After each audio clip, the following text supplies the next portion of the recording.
Yeah. Welcome, guys. This is Noise and Freeze Files. Welcome back. Today we have a special guest. We got our boy Destiny Yes, sir. here. And Destiny, you want to kind of introduce yourself real quick? Hey y'all, my name's Destiny. I go by Destiny. Most people call me Des, D-Man, whatever, Tiny, whatever the case may be. Tiny? Yeah, because the last four letter of my name I just spells that Tiny, so I've gone by Tiny before. But now my name's Destiny. I'm a producer, composer, writer. What else? It's all the above, Etc. Etc. etc., etc. So you see, I did not put artist there because I still. You're not counting yourself as that yet? Not yet. Fair enough. But I do put out music, even if it's Yeah. not written by me. I produced it, so I still put out music. So the artist label is no, I don't know yet, but we see. I get you. When the time's right, hopefully I could switch hat and focus on being an artist. You just don't feel like you're ready yet? I don't know if it's a ready thing. It's just my outlook on things right now. I think that a lot of people want to be artists and do this, but a lot of times you can't play all the roles. Yeah. And I have to be That's okay fair. with that. That's fair. That's very humble and modest because I was told you did a track with Bem that me and E-Man went to. You would have went to school with Ben Shamlo as well. Yeah. And I heard that you walked in and basically freestyled the hook to a song, and I think that that's one of the best songs of the album. So I would say that's some artistry. I appreciate it. I mean, but that's what I mean is I like the artist side of things. I'm not sure yet, but if you need me to do certain things on the song, I don't have a problem doing it. That's never been a problem. You could just put that hat on. I could put the hat on. Yeah. That's what I mean. But wearing the hat 24/7, I'm not sure about that. I like to produce.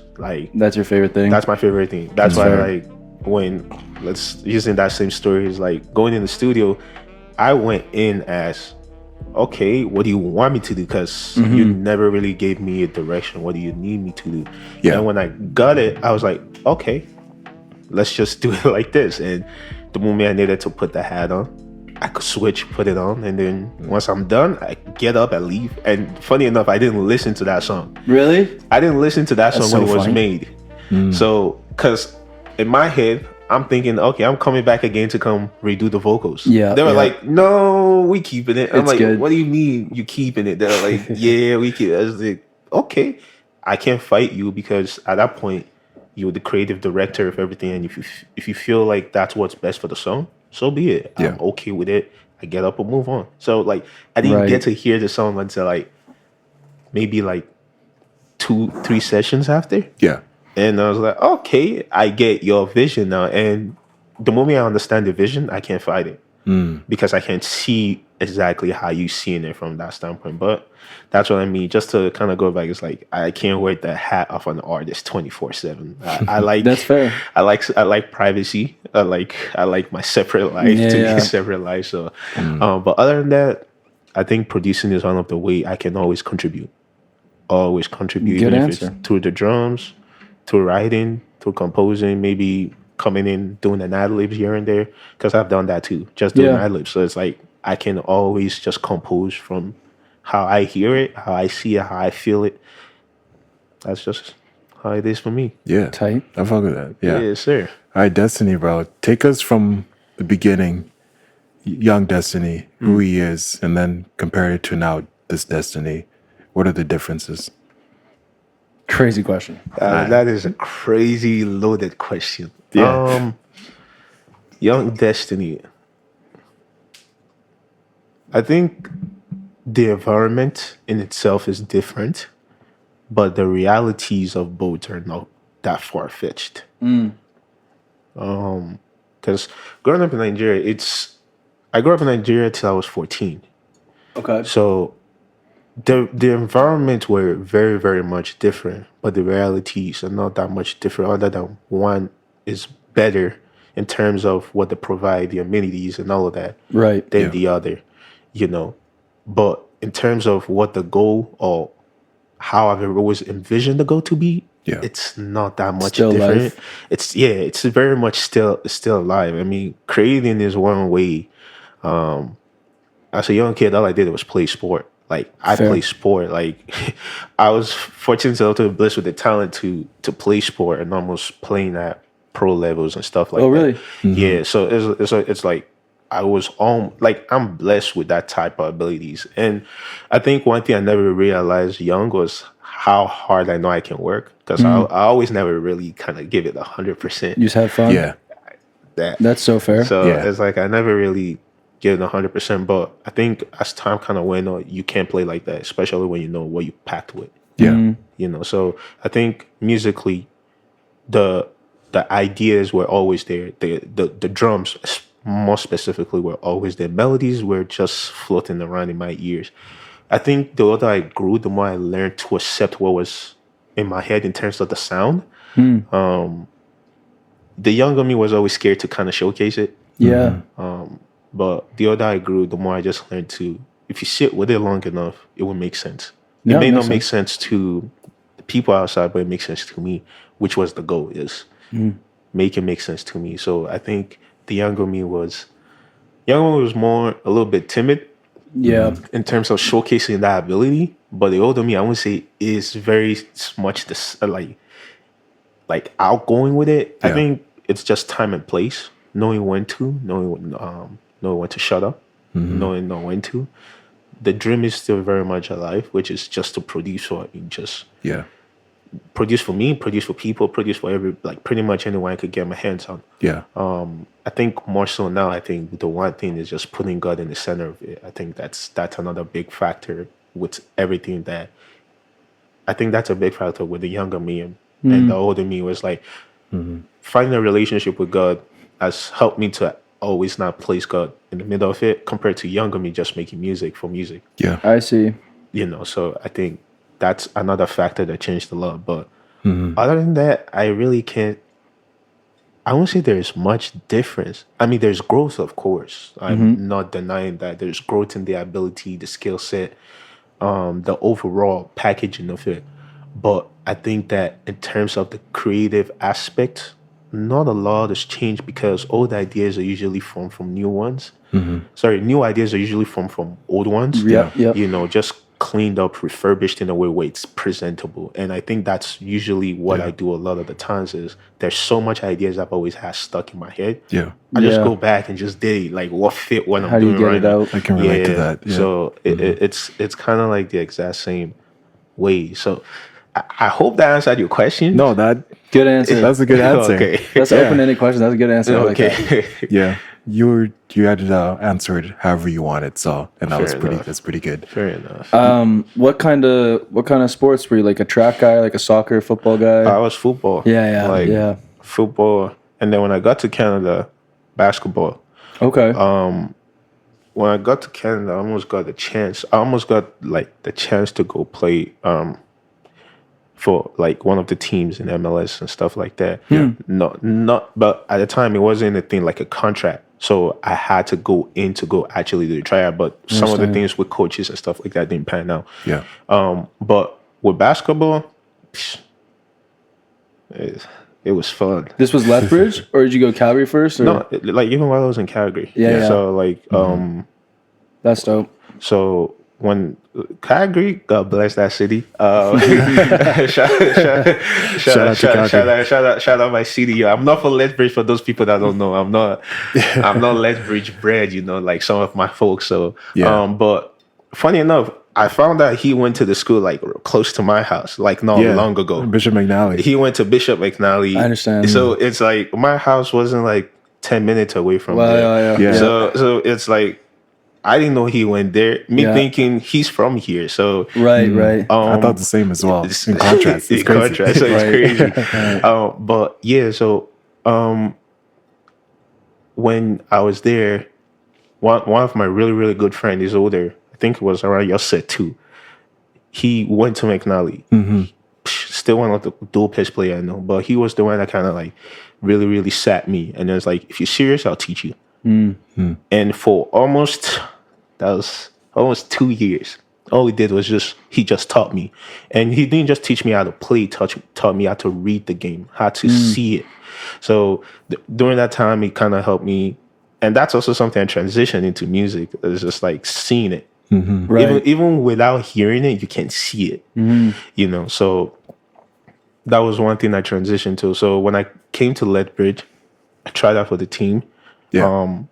I got the opportunity to play on the team, but I never played officially because bills needed to be paid. Yeah. So I couldn't stay and do what I needed to do. And Priorities. one thing with me is if I know I'm not giving you 100%, I don't have a reason being there. Yeah. I understand. Yeah, For basketball For or basketball. for okay. Yeah, for basketball. It's like if I know I can't, if I know I'm not giving you what I know I should be giving you or what I know I can't give you, I have no reason being there. And that was just kind of like the situation that happened. I was like, look, I want to be here, but I know I gotta work at set time, and you got practice in the morning. And Right. By You the gotta time, pay me. So, that makes sense. And there was some scholarship. I won't say scholarship, but like there were some things that wanted to like fly to. But I'm like, honestly, it's cool. It's cool. Like I just decided to like it was okay. My mom was low-key kind of upset, but it's like you'll be fine. So, but other than that, we thank God.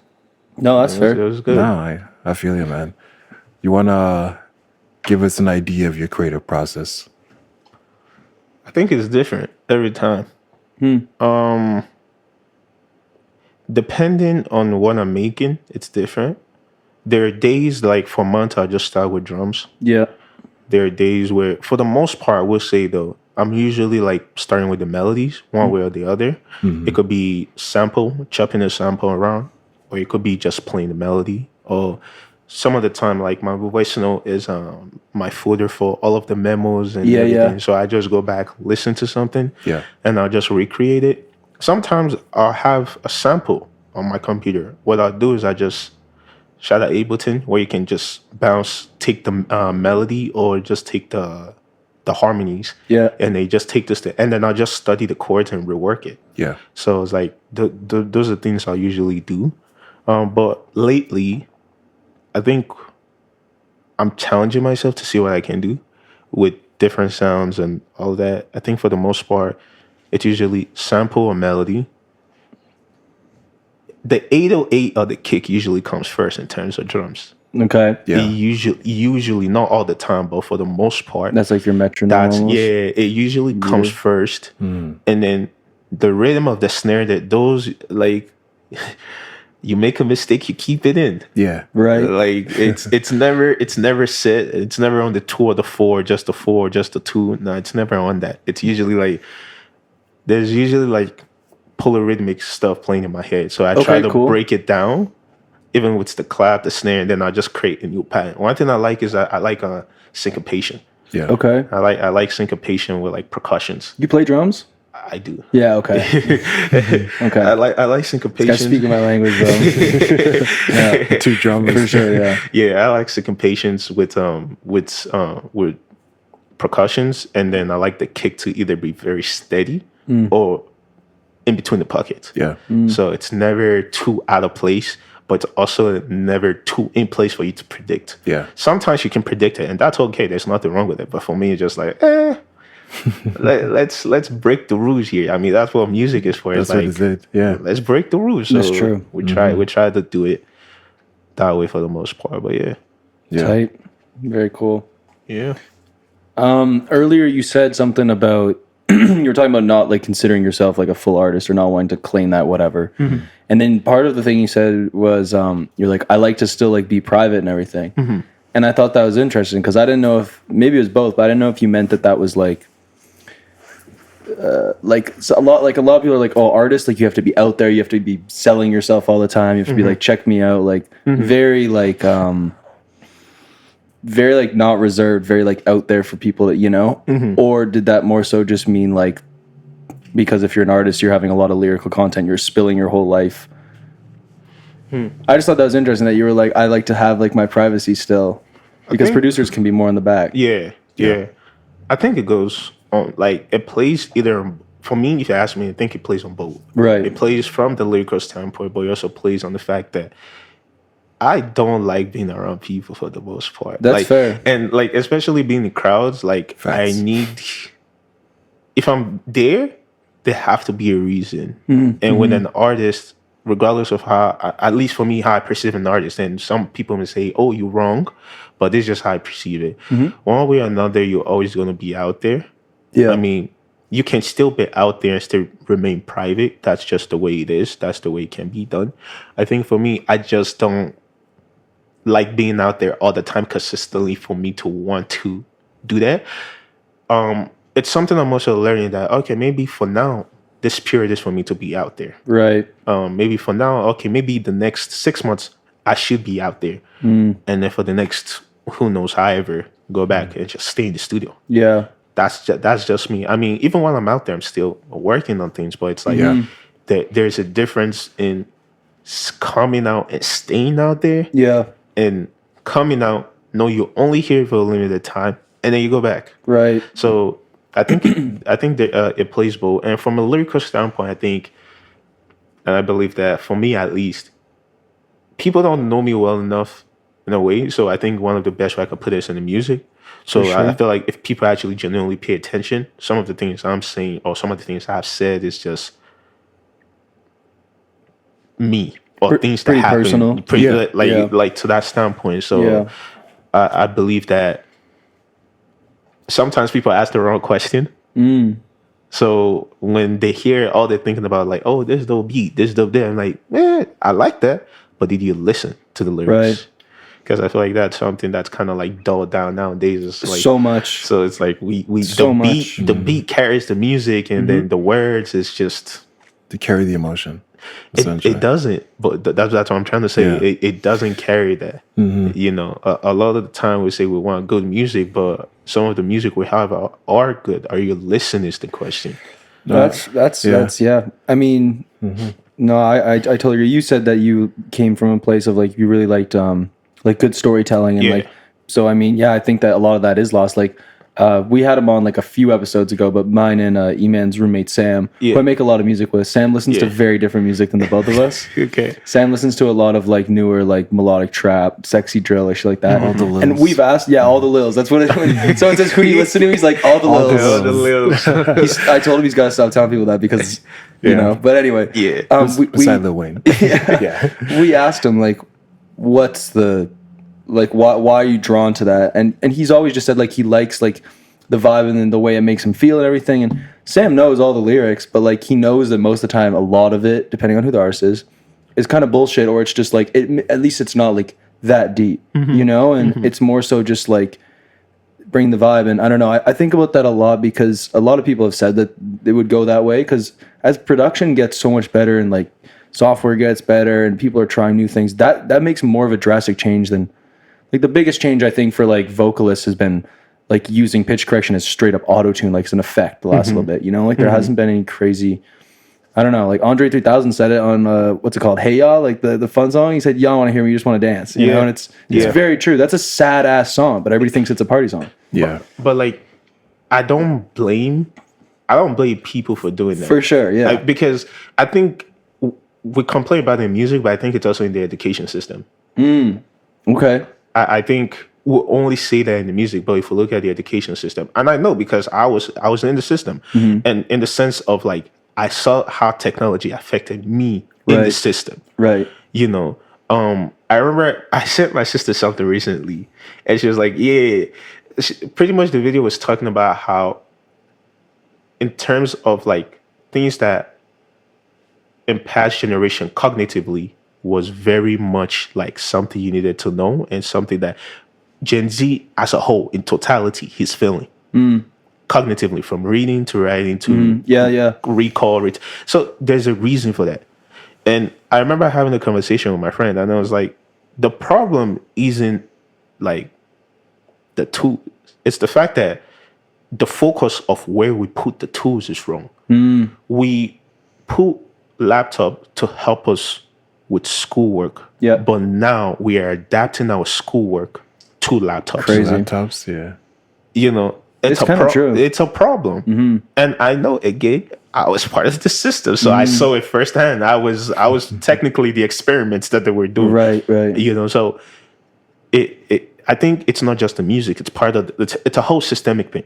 We can't just say, "Oh, it's just here." No, and I don't blame Sam. Because me too. I'm not the greatest. Like all of the lows, I'm not gonna sit here and tell you I listen to all of them. There's only like few. A collective, and I use the word collective because I may not be up to 10. Right. It may not be even up to 8 that I can tell you. Okay, there's like certain people. Yeah. But even on the lyrical aspect, I'm like, I don't even know if I could take anything from you. Genuinely, I don't know if I can take anything from you. Not because you're not good. It's because some of this is very much just good wordplay put together, but I can't feel the emotion from you. Those are two different things. Lyrically, there are a lot of people who can put it into the pen. Yeah. But emotionally, there's a missing aspect also missing as well. Disconnect. And like there's a disconnect. Yeah. So I think that for me, it's a thing of there's balance, but also know what you like. And also don't be ignorant to the other things out there. No, totally. I think you got to try like everything. And you have there's to. nothing wrong with not liking shit. But. There's nothing wrong. And like for me, sometimes when I say certain things, my most was like, "Damn, you just hate it." I'm like, "No, it's just like I don't like it. It's just how it is. It's just how it is. I don't like it. Not because it's not good, because it's just not for me." You. Yeah. And there's nothing wrong with that. But at the same time, I think everybody's different in a way. Everybody has their own opinion. Everybody has their own. Yeah. I can't blame the younger generation for liking certain artists better than the older artists. Why? Who are you to say? It like I remember Tyler the Creator was saying this the one time in his interview. It's like if someone from 2006 is telling me their favorite artist is Jay-Z. I saw that clip. It does No, not. it's like not. it's not. It's really not. You are doing that to follow a certain trend. Yeah. It's okay to say my favorite artist is said person from this generation. Yeah. It's okay. There's nothing wrong. Other people may look in here and be like, damn, I don't know why, but other people also have to be like, it makes sense. Yeah. They didn't grow up in the same time where they listening to this range of artists. Yeah. And that's okay, but I know exactly what clip you're talking about. It's a great clip. Like, it's really a great I never clip. really thought about that because, like, the other day, well, actually not the other day, a while ago, I was at my brother's friend's place, and they're all like 21 to 23-ish, I would say. I'm 26, and someone was playing That Thing by Lauryn Hill, and I was like, dope, who's playing Lauryn Hill at like the party? You guys playing beer pong right now, right? And this guy was like, oh, me and this guy like really like R&B and rap and stuff. And then anyway, so one of them asked me like, what do you think's the best or your favorite rap album? And I'm like, I don't know, because me and I talked about this a lot. I don't know if there is like the best, because it really is depending on what you like. Yeah. And I was like, honestly, it sounds like a corny answer, but I honestly do think Illmatic's one of my favorite rap albums ever because it's what got me into listening to rap music. Yeah. And I think it's great overall. But I was like, that's not what I'm listening to right now. No. Like, I don't listen to that often. Now I have a different answer. Yeah. But like that Tyler thing made me think because like he was like you said, like people think that they have to, it's Jay-Z, Dre, Snoop Dogg, whatever. And it's just Follow like, the guides. why are you not listening to Ludacris and Nelly if you're from 2000 or Thank whatever? you. Yeah. Why are you not listening to T-Pain? Like, why can Kanye West like? People don't talk about T-Pain enough. Yeah. Let me just get that out the way. Yeah, That yeah. you mentioned it. Yeah. People need to see. I'm not here to give free promo or anything, but I feel like if you say you listen to old music and you don't listen to T-Pain, I question your taste That's fair. respectfully. Because if you don't listen to T-Pain, I can't trust you. He's very slept on, man. I can't He trust took you. over a whole generation. Bro. He got put in a just box crazy. really early because they were like, "Oh, he's an auto-tune People hate rapper." auto-tune. Yeah. Yeah. The dude He was can a sing. singer. He's a singer, yeah. Also, he's just writing good songs. It was like, what if I sound even cooler? Yeah. Like, so, And people are using auto-tune now. Yeah. that like Wow. he pioneered the whole thing. Yeah. But He's funny, bro. his videos are ridiculous, man. But I think overall, for me at least, like something you said is like, yeah, I'm from this time, and also this is what got me. And I feel like a lot of time people confuse those two things. What get me is usually what would keep me there for the most part, or want to research other or want to listen to all this other music a little bit more. But it's also not what it also would not be the only thing I listen to. I might like for you, for example, I might start off with Illmatic, but I'm not always gonna look for Illmatic type sound. No. I will also start trying all these other sounds that I hear. Like one of my favorite, I won't say favorite, but if you ask me who my favorite R&B singer is, Snow Allegra. Okay. Ooh. Great artist. Yeah. Like anything that has Top tier. And part of the reason for that was when I listened to Temporary Highs and Violet Skies. Yeah. The production, mainly a good chunk of it was done by No ID. Yeah. And I'm like, It makes sense. it makes sense for a hip hop producer that's not considered to be R&B, the traditional R&B producer to be producing stuff like this. Right. But at the same time, it's like that's not everybody niche is that. Everybody like the classic R&B, which is again not a problem. But for me to have landed on Snow Allegra, if I didn't start going back listening to her, because I listened to Kalani back then, before YG and all of those guys. I listened to Division, listen to all of these other guys whose sounds are very much a soundscape to them. Yeah. And then to me, I feel like she just kind of like came in with a swag that I've never heard before. And one of my favorite songs for her, when I heard it the first time, I was just like, yeah, she got my heart. What's that song? Is it I was dying for this love? That's my shit. I can't lie. That's a very good song. That's what got me into her. I think hold up. And I don't want to mess it up too because we're on camera too. So let me know. No, you're good. We can clip everything we need to. So Charleville 9200 Part 2. This will sound like. Oh, this song. Yeah. And I think part of the reason I like this song is there's no drums. There's no drums. It's just a lot of space and a lot of room for her to do her vocal work. Yeah. Yeah, she's a great singer. She's a great singer, and nothing to me. This beat. This is from the other album, Those Feels Again. Yeah, so, that's a good album. That's too. a good. Yeah. But overall, I think that kind of helped me a lot in terms of just understanding like it's okay to just go out, listen to all these different things, even if you don't take nothing from it, and that's okay. Yeah. But with me, I'm very careful what I listen to. Yep. Because I know how, like I said earlier, lyrically and story-wise, I know how stories can be for me. Which is also why I'm very careful, because it's not everything I should be listening to. So when I find something I shouldn't be listening to, I delete it. Interesting. What I've never heard someone say that. Yeah, you listen and you're like, uh-oh. Yeah. No, because sometimes one thing we can all agree on is like you said, you actually pointed was like there's some of this stuff that we just know is bravado. Yeah, for sure. It's strictly bravado. Yeah, it's not who you are as a person. Totally. And as much as I want to separate music and the person's identity from the music, it's hard. It's very hard. That's real. It is very hard, because if you grow up with somebody, let's say a lot of us here grew up with like Cole, Kendrick, and Drake. For sure. Now we know what happened, a big spectacle. A lot of us are surprised that Cole did that. I'm not. Right. Me. Yeah. I was personally, I was not. The reason being, if someone is not, I won't say, please, no, nobody take my words as set in stone. Okay. Cole just loved music. Yeah. I agree. And there were certain things that come with the music. You got to put on a certain type, and we all know the time he went for the BT when he dressed a certain way. I was like, nah, this ain't me. Right. It's not like if somebody can tell you, even the way I dress is not. He can pinpoint and look in the mirror like, this is not me. Yeah.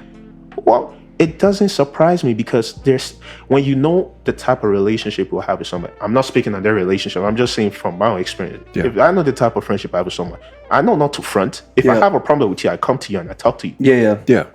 And I feel like that was just a misunderstanding on their end. But then again, I'm not speaking of that. What I'm trying to get at is the music and the identity in a way, they kind of merge. But a lot of the time, people lose their identity in the music. Bars.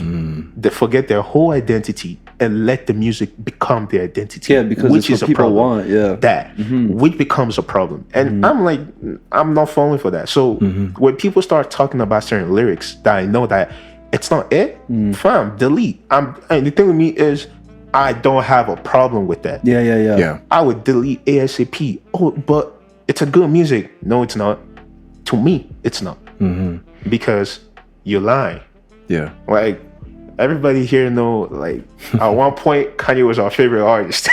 For sure. Kid At Cudi? one For point, sure. Kanye was our favorite artist. For sure. Kanye, yeah. But after, and I remember vividly, after Done the One, Yeah. when he started working on Done the Two, and he just started, my friend was like, yo, that's your, I was like, nah. I'm like, you gotta understand, for me, anything after that point, as good as it was, it's not for me. Right. It's just not for me. Yeah. There Anything was a before clear that, switch up. anything before that I can take, but anything after that point, one of my favorite Kanye album ever, Jesus is King.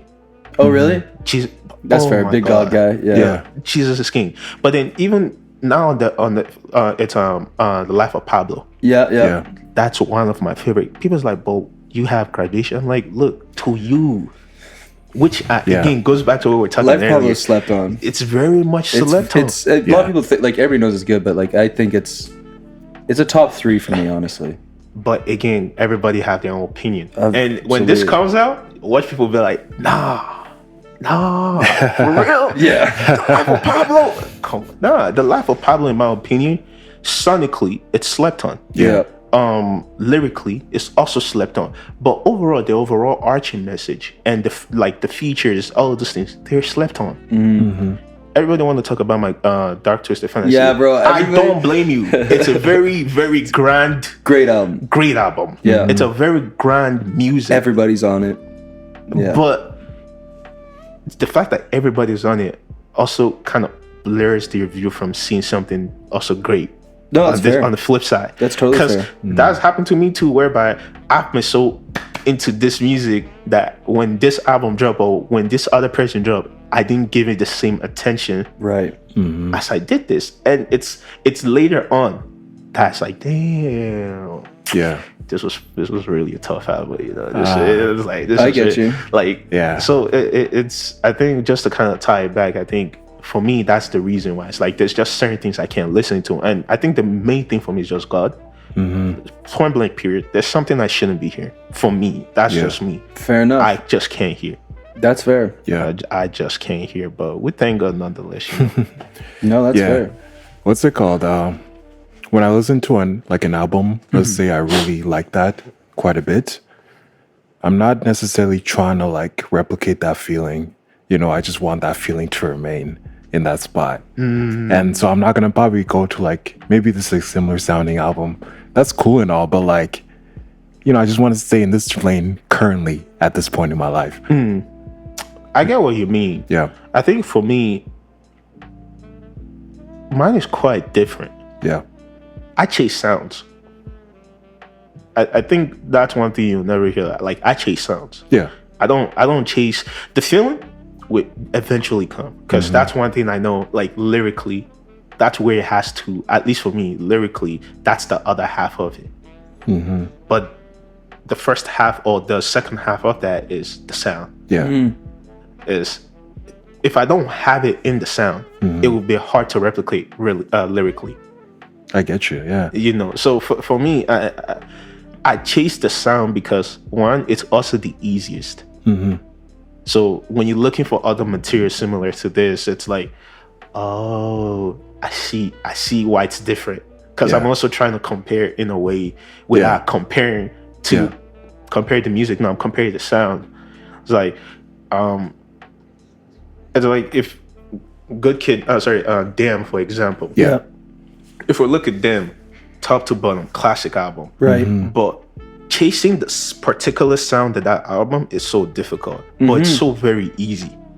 Because as easy as it is, it's also what makes it very difficult To replicate. to replicate. Yeah. I think that's something. Yeah, most of the beats are pretty like simple, except for like a couple. They're coupled, yeah. But like the problem is not even in the beat, it's the arrangement. Yeah. It's in the arrangements and the little things, the little nuance things here, because that's what like people miss a lot. Yeah. It's the nuance stuff. Like we want to make this thing so complicated. I was like, fam, you've seen the way I make beats. Like for me, it's always an idea. I never have a finalized beat. Yeah. The reason I never have a finalized beat is if I have a finalized beat, it's for me. It's not for you. It's like, Bro, I agree. because if I'm like arranging the beat the way I believe, it's because I'm writing to it that particular way. People's like, but you can come in and change it. I'm like, I don't disagree. Yeah. But if you don't hear the idea as it is, if you don't fall in love with the idea as it is, there's a way you can shape it. Yeah. That's true. You should yeah. never try. Sorry, no, go for it. Oh no, I was gonna say you said something important there. It's not for you, it's for me. It's that I agree with that, because every time I'm making a beat, I'm like, what do I want to hear? that. Because That's important. as much as I like to make beat, Yeah. a lot of the beat I make are not for me. And I've Right. told my friends that countless times. Because a good chunk of my friends, they're really creative and they make music and they're freaking talented too. Yeah. But a good chunk of the beat I make, they're not for me. Yeah, and like you're making it with for them, I'm you making mean? it for them. Yeah. Again, this is why I says like I'm a producer first. So I understand. For me, it's with you now. so it's like Yeah. for me, it's to help your cause first Yeah. before anything has to do with me. I'm always going to figure me out. That's one thing I've come to Yeah. realize. Right. But it's also best to figure yourself out very early on, so that way you don't lose sight. Exactly. You know. Yeah. So I think that's something like what we're saying back to the album was just it's so much the nuanced stuff, but it's the detail in the nuanced stuff, how it's used, when it's used. Is it used for a transition, the timing? Why now? How come you didn't use it at the very beginning? Okay, Yeah. okay. How come the beat switch here? Right. How come there was a silence here? How come, what was it trying to achieve here with this silence? Like little nuance stuff like that. That's why I'm like, when I'm arranging a beat, I'm thinking of that for me. A lot of the time, my arrangement is very simple, but as I've gotten to work more and more, you start to understand the importance of arrangement. Because a song could have 8 sounds, including the drums and the 808.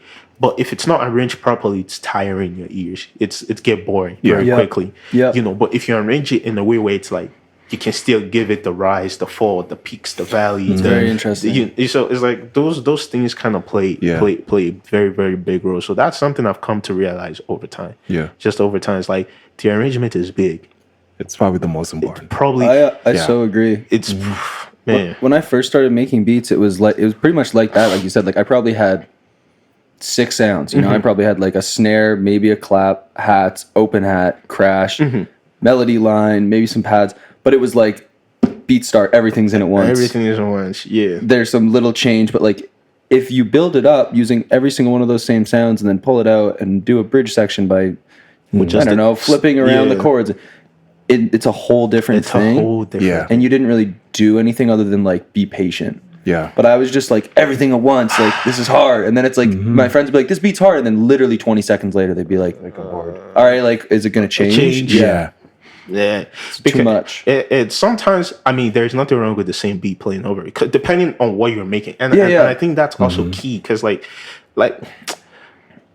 okay, I was in a weird stretch of just listening to Die for My. I can't say the last part, but by BB King. You can say Die for My Bitch, but okay, you don't want to say Die for My Bitch? I understand. Yeah. So my apologies. There was like great project. Yeah. But there was a stretch where I listened to that. Like all my friends would tell you, because that was the same time I put all my friends on. I was like, "Yo, you gotta listen to this dude."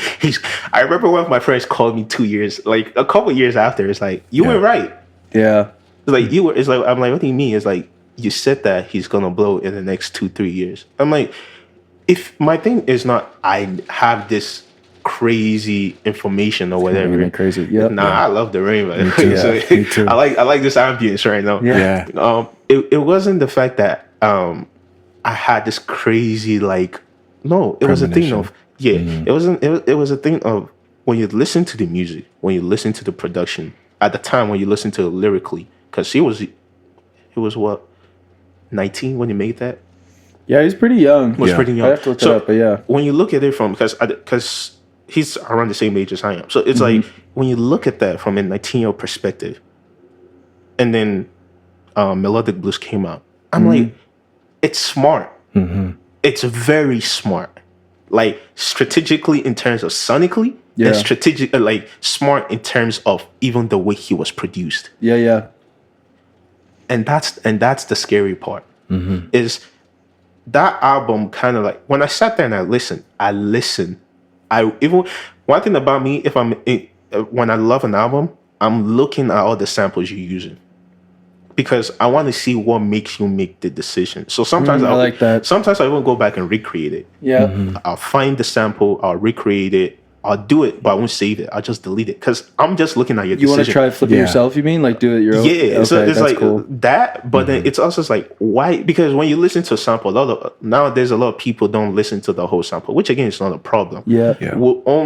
I'm guilty of this too when I listen to like the first half. Me and my best friend used to go to record store, and the way we used to know how a sample was going to be fire was from the background, like the artwork. That's real though. That is. It was from the artwork. A lot of the time, that's real. So when that was happening, one thing I learned was the decision making behind certain beats. Yeah. It's like when you listen to Stats, for example. Yep. Why did the beat switch in that minute? Why did it switch? Because there was 3 beats. If we're being genuine, there's 3 beats. That's true. Yeah. So why did that sample just come in here, and why that section? But then when I went back and I listened to it's French, but Hors d'oeuvres or something like that. When I went back and I listened to it, I'm like, Hors d'oeuvre, it's like when I listened back and I was like, oh, it makes sense why it was this particular part. Because when you listen to the whole sample, not saying there weren't other good chops, but it doesn't fit what it was trying to transition into. Because if you took this part to melodic, if you take this part, it doesn't have enough drums. Interesting. But it was a good percussions. If you take this part, it's too busy. Basically, does it complement the whole song? Yeah. So it's when you start looking at that from like a very microscopic lens, it's like, oh, it's the little things that matter. It's the same way when you build a house. It's like you don't build a house overnight. Yeah. No. But if you don't lay brick, you won't build a house. You won't build a house. Yeah. Bars. What's it? Yeah. There's going back to like the arrangement part. Because for me, I think there's like levels to arrangement. Like say like I'm making a beat for someone. I'm going to make the beat pretty simple and open in the beginning.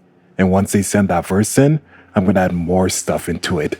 And to kind of like tell a story of like a rising, falling action, climax to complete the song. Because like, I feel like what makes a beat or like what makes a song unique, it's like the story it tells. And artists like Mick Jenkins, like the way the beats are produced, especially for his songs, I'm like, I didn't know you could do it that way. You know what I mean? Yeah. No, I think another person that's very good. Now I'm using samples. Is Alchemist. Alchemist, yeah. Alchemist. The album. Is it Goldfish with him and Hit Boy? Yeah, like the one that just recently, the orange, and then there. Yeah. That I can't lie. When I listened to that album the first time, I was like, wait. There's so much happening, but very simple. It's very simple. Yeah. But it's back to the decision making. It's all there is. It's like if you can make good decisions or good choices, you save yourself so much trouble. Yeah, he's it's kind of like probably oversaid now, but he's so smart, and he's like figured out really how to keep like kind of the, I don't know what to call it, like a classic like hip hop style, but it's always changing. And like, because I mean, man, Alchemist was doing his own rap music and producing way back, like mid 90s, like kind of late 90s. And then he was like, I have to read, and now he's bigger than ever, working with people that are way younger than him. Yeah. Because he was like, I'm going to adapt to what these guys want to do because I want to stay in the game, but I'm still going to like keep a classic style in it. Yeah. I saw a clip of him talking, and like, he said that like, when you're making like loop-based hip-hop beats, and it's like a sample, and like it's very repetitive. A lot of what we listen to in like hip hop is quite repetitive. But he's like, you got to be keeping me interested. And he's like, I want to hear something happen every like two bars. He's like either like take out the drums, or he has, I forget what it is. He's got like this little machine. He does a bunch of crazy like phaser effects and like low passes, and he basically like DJs over his beats when he's done it. Yeah. And it just keeps it so interesting. And then like now I listen to Boldy James, and Boldy James is monotone as hell. Yeah. But it'll have good bars, but I'll just hear all this happening in the back, and I'm like, that made that sound way harder. It makes it so fun. Whereas if Boldy James just rapped on the beat and it was the same 2-bar loop the whole time, his bars aren't as hard now. His bars, yeah. It's crazy. And I think that's why like good production complements good lyrics. For sure. Yeah. Like as much as we were saying, nah, it does it. But sometimes it also can be a blessing and a curse. Because sometimes, as much as good production complements good lyrics, it could also be that good production overshadows the story that's being told, which just goes back to the decision and the simplicity of things. It's like when you know what you want to do, find the right kind of sound for it. Yeah. Which is why I say I chase sound. Because if you explain to me, oh, this is what I'm trying to do, or you give me a reference, I'm like, okay. It's all about finding the right sound. It's not about recreating this sound. Yeah. No. It's all about just finding the right sound for you, because your voice is also different for said person. Yeah. You know, so one of my favorite Alchemist albums is the one he did with Freddie Gibbs, Alfredo. But there was a particular song he did with Tyler the Creator. The transition section. That transition section. Yeah. It's like this dude just pitched. Yeah, it goes up like half a key or semitone or something. Yeah, Changed the feel. It just changed the whole feel. Yeah. And the way Tyler came is like, oh man, this is crazy.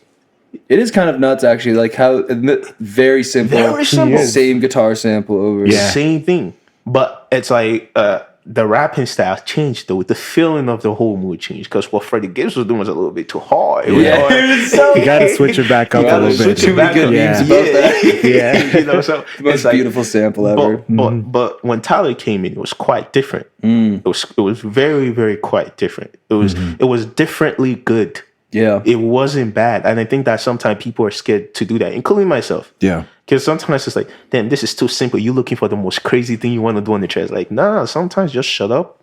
Just do it. Just do it. It is a crazy way to change it, because like Freddie comes in and he's just super ignorant, you know, talking about scamming people, credit cards, maxing out, but like everything goes down in his like, and then Tyler comes in, he says nails in the coffin, Freddie's telling me this shit, you know, and it's like it follows that kind of like brought up the semitone or whatever it is. Yeah, it's fire. Honestly, it's weird. It's fire. I mean, like that's music for you, man. Music do that to you. I tried to buy that shit on vinyl. I'm so mad at myself, bro. That album came out. I'm like, I like this album. And then it was like vinyl, $45. And I was like, I don't need the vinyl.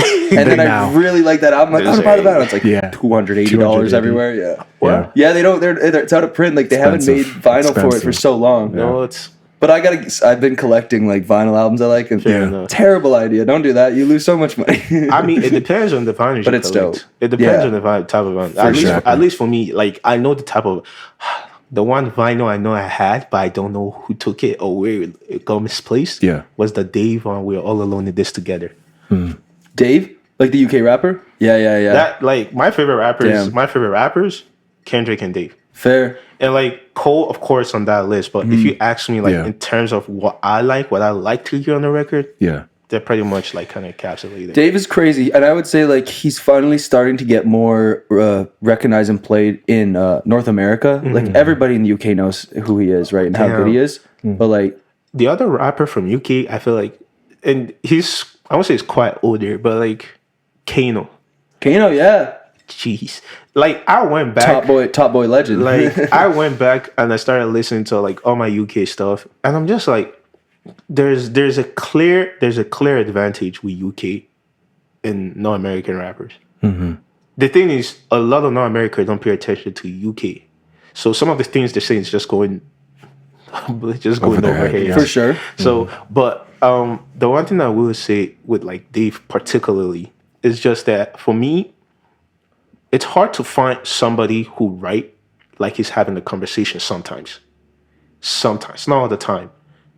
When you can rap like you're having a conversation, that's hard. Yeah. Because and make it sound good. That's hard. Because when you're having a conversation, certain words get used too many times. Yeah. Certain things get said the same way. But when you can make it feel like just a fluid conversation, it's mad. That's a good way of explaining, Dave. And the other thing is the lyrical ability. Jesus Christ. Good. His freestyles piss me off. Like you watch his radio freestyles and shit. Yeah.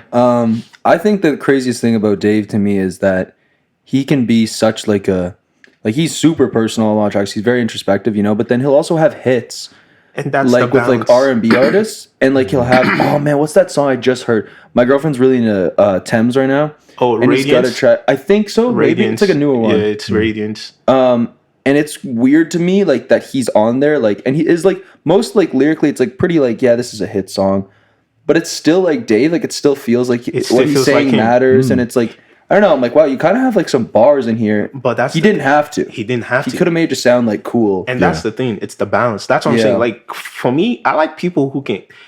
I remember everybody used to say Kendrick was too conscious. I'm Yeah, like, yeah. He's maybe always you're been. just not listening. No, I mean, if you ask me, Yeah. but this was Yeah. back then in high school. Yeah. But now everybody's like, you get to an age where you can't help but have to be conscious. Yeah, Because at that point, That's if you're funny. not, you don't grow. yeah. You just want to be like You don't The grow. same. fun and don't care. You Yeah. don't Just grow. be Drake. I didn't say it, y'all. That's so funny. I didn't Going say back it, but to full you know, circle. That's funny. you know, yeah, that's actually full circle because that was what the conversation we're having off camera, Yeah. off record and Yeah, all yeah. that. But I think, like you said, it's the balance of I can give you a hit, and now let me take you to a world you've never seen before. Yeah. Let me paint you a picture so vivid. It's Right. like you can't escape it. But like, oh, let me put you in my shoes or show you what I feel most of the times. Yeah. It's I think Psychodrama was one of those albums that just opened the gateway for me. Like, yeah, I'm gonna be here for a long time because it was just good. It was just good music from hits. Yeah. Like everybody knows the most famous one. 1 second, I suck with names of songs. No, so that's fair. If you listen to like full albums too, I've realized that's something like, you don't pick up Location. names as much. Location. Location. Sorry, you were saying. No, you're good. Yeah, like I feel like you listen to albums top to bottom.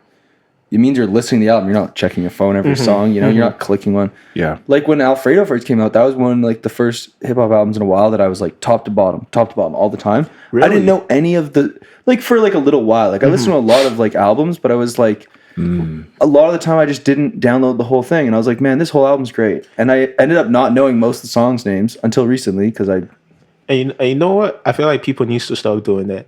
yeah. One thing with me, I always listen to albums. Yeah. Like all the stuff I have on my phone, if it's not a particular, and when I say a particular song, because that's the only song I need, because that's the only one I know. Like out of everything, that's the only one I could probably listen to if I need to, or if I don't need it, I'll just delete it. Right. If it comes back to my memory again, I'll just go pull it up, listen to it again. Simple as that. Right. But for the most part, it's usually albums. Yeah. And the reason for me is you see how you said yours was Illmatic. My favorite, the song or per se, or the particular album that got me into hip hop overall was M.I. Agbaga. It's a Nigerian artist. And at the time, there was a lot of hip hop from Nigeria, or things like pop and stuff like that from Nigeria at the time. Yeah. But nothing in a way like, for me, if you ask me, everybody will probably disagree with me, but if you ask me, I think at the time it was a good balance of reality, because some of the stuff he was saying was like really what was happening. And a lot of the stuff he was saying, I won't say all of it, but some of it, and the other half of it was just like, we're talking a good balance of hit, a good balance of this is me, Right. but then a good balance of also the other aspect of songs that also like just needs to be there. And top to bottom, to me, I still have that album on my phone anytime I feel like, okay, nothing is working, I just go back to that album. Like musically fair. for a good chunk, I just listen That's to fair. it. And it was one of also a few times somewhere like from Nigeria, at least then I knew could rap. Like there were people who can rap. Right. And there were people who just did rhymes. Everybody take that you want to take it. Yeah. There were people who could rap. It's calling it out. And when I say rap, I mean the whole like shebang, from rhyme scheme to punchlines, The whole package. to whole package. Yeah. To people who just did a rhyme scheme Yeah. Yeah. with Big 2 difference. syllables. Yeah. Yeah. To me, that was it. He did that because his favorite rapper was Nas. That's funny. Yeah. His favorite rapper was Nas. Yeah. And so when I think back, I'm like, this album in a way kind of shaped the way I just kind of listen to this. So from that moment, I always listen to albums. So from a young age, all I did was like, when it came to music, was albums. Even when my traditional music would come on, although I didn't want to listen to it, it wasn't my choice because these people, my parents, my uncle, they were older than me, so you had to listen to top to bottom. They didn't skip. No. So it helped me in a way because now I can listen to albums and not have a problem. I can listen to an album top to bottom, bottom to top, and not have a problem. But a lot of people have a problem just listening to an album in general. They'll just pick this song, like.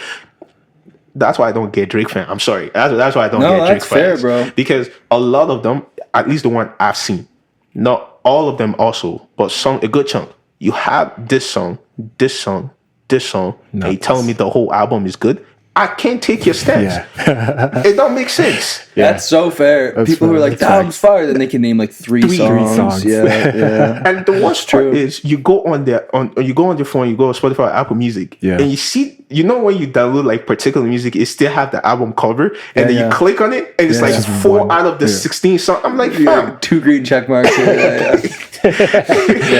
So I'm like, hey, you want me to take your stance?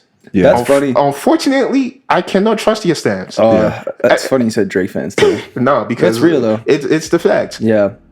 Me personally, I'm an album person. Yeah. I like shout out Clue, by the way. Yeah. Shout out Clue because his album is Clue's Blues.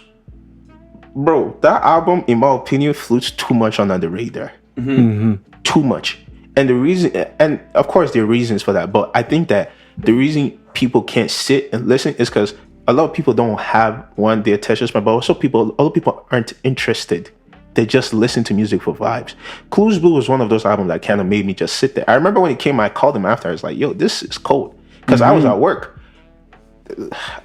Just listening to albums. Yeah. So when I was listening, I was just listening to everything. Because being there for the whole process, some of the process behind the scene and all of that, it also kind of gave me an understanding of the type of album it was making. The reason I mentioned that album is because not a lot of people listen to that album top to bottom. They just know good songs from the album. Yeah. But all the songs are good. Yeah, I know what you mean. I get all the songs are good. They're just like some that are gonna stand out more than others. And which again, rightfully so. But if you not come to me and tell me, yo, this album is good, but then you only have 4 songs saved on your phone, honestly, in my opinion, I cannot trust you. That's me. Yeah. I feel like everybody's different, but that's just me. Yeah. Because you only listen to the album once or maybe 3-4 times. But an album that took 2 years to produce, you listen to 4 times and give an opinion on it. I don't trust you. Yeah. I really agree with that. I can't trust that type of selective here. I think people maybe it's because they don't know that if you listen to it 4 times, you're going to start hearing other things. Or maybe they're not going to hear other things. Fact. Like, it's tough for us because we all make music and sit there and, like, fucking tune a snare. You know what I mean? So it's like, you know what is going to be. Yeah. You get different levels every time you listen to something. And but I don't know. I think that albums is, like, the differentiator to me for, like, being an artist that can make good songs. And you could be a good artist and someone who's great, who knows how to, like, make a piece of art and a project, because like you said, like Clue, like if you drop something and it's like, okay, there's 5 songs that stand out on this that I think are awesome, and I know everybody's gonna like it because it's got catchy melody or whatever, but you can also have these other songs that might not be like as popular, but they can still like just as good. It's so important. It's still just as good. And also it makes it better to me when you have, let's say, 5 really good songs that are like gonna be hits, but you have all this stuff in between them and it's not filler. It's just like, wow, like this is cool, that because it shows like contrast. Like, I don't know, I think a good person, I was thinking of Vince Staples. Vince Staples, in my opinion, I don't think Vince Staples has ever missed with an album. Wow, that's fair. I think he's slept on still. If you ask me. But Vince Staples said something, and I think this will also kind of tie back. He said that one thing he had to learn was that not everybody is gonna sit there and listen to an album through and through. And I was like, okay. And I think it was Schoolboy Q or somebody that told Mac Miller that told him, it's like, people are always moving, so you got to make something that they can't sit down and just digest a lot of the times. That's why Vince Staples' music, to me, as simple and as catchy as that is, if you sit down, again, sit down. I'm not. If you sit down, you're moving around. You pick up on things. Yeah. The consciousness of in which he's rapping from. Yeah. You'll pick up on it. And the moment you, and I think that's the thing. The moment you can pick up on the consciousness in which someone is rapping from, you can stay in that consciousness long enough to pick up on everything else. Yeah. So That's fair. But I think Vince Staples is also one of my favorite, like, in terms of just rappers that I generally would like listen to. Mm-hmm. Yeah, Big Fish Theory. Yeah. What is your top 5? I don't really have a particular out there. I just it changes. Because if you ask me top 5 of all time, I can't give you currently. Yeah, right now. Who's? I can't lie. Yeah. A lot of the albums I'm listening to is just Christian albums. I'm Christian albums? very genuine. I'm not kidding. Okay. It's like I'm just listening to a lot of like tradition, like Yeah. Christian stuff, like album wise. But if we're talking the past year or so, Yeah. And it doesn't have to be hip hop. I think Schoolboy Q, Blue Lips. That's a Okay. hard album. Good project. I like that a lot. Yeah.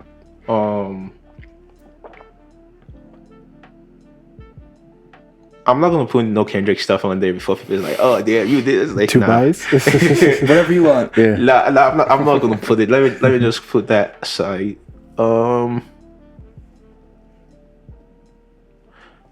One second. Let me actually also Yeah, help myself by go for it. actually. I think Dave also. Anything Dave, honestly, put it Anything there. Dave, And, yeah. like, I don't care. It could be Psychodrama, We're All Alone in This Yeah. Together, with the boy who played the harp. I don't really care which one, but anything Dave, like Okay. Yeah. in his album, put it on there. Baby Kim, the recent one you're talking about. You know, see, everybody will expect that from me. Yeah. Everybody. Yeah, did you like Casino? I haven't sat down and really listened to Okay. Casino. I so would. I yeah. think it's dope. fair enough. It's definitely different, but Fair enough. it's very personal. So you might like that. Yeah. No, I've heard some songs, but I won't say I've sat down to really like kind That's of fair. digest it. Yeah. 'Cause I feel like that's one of the things I haven't listened to it either yet, so I feel it. so, Or the Cole album either. the Cole album. The problem with the Cole album, I just haven't sat down. That's Yeah, it. me too. It's really long. It's almost 2 hours, but Yeah, it's really long. I gotta sit down. I need a parking lot, just my just my car, just sit fair. there and listen. Okay, I won't say controversial take, Go but for I it. think Iridescence Iridescence. Iridescence. by Brockhampton, Okay. Why is that controversial?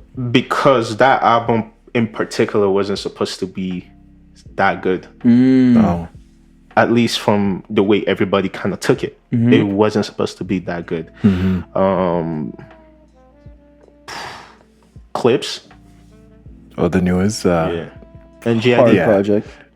You like the God Does Like Ugly one or different? Yeah, Oh yeah, 1000%. that's a good project. That was That's banging. pretty- yeah. Glory is still my favorite song. Yeah? Yeah. Oh yeah, Glory is still my favorite song. That's The beat, the switches, the way, the tonality of the flows, Yeah. and I use the word tonality because the way he has very good flows, but the way he just kind of like Yeah.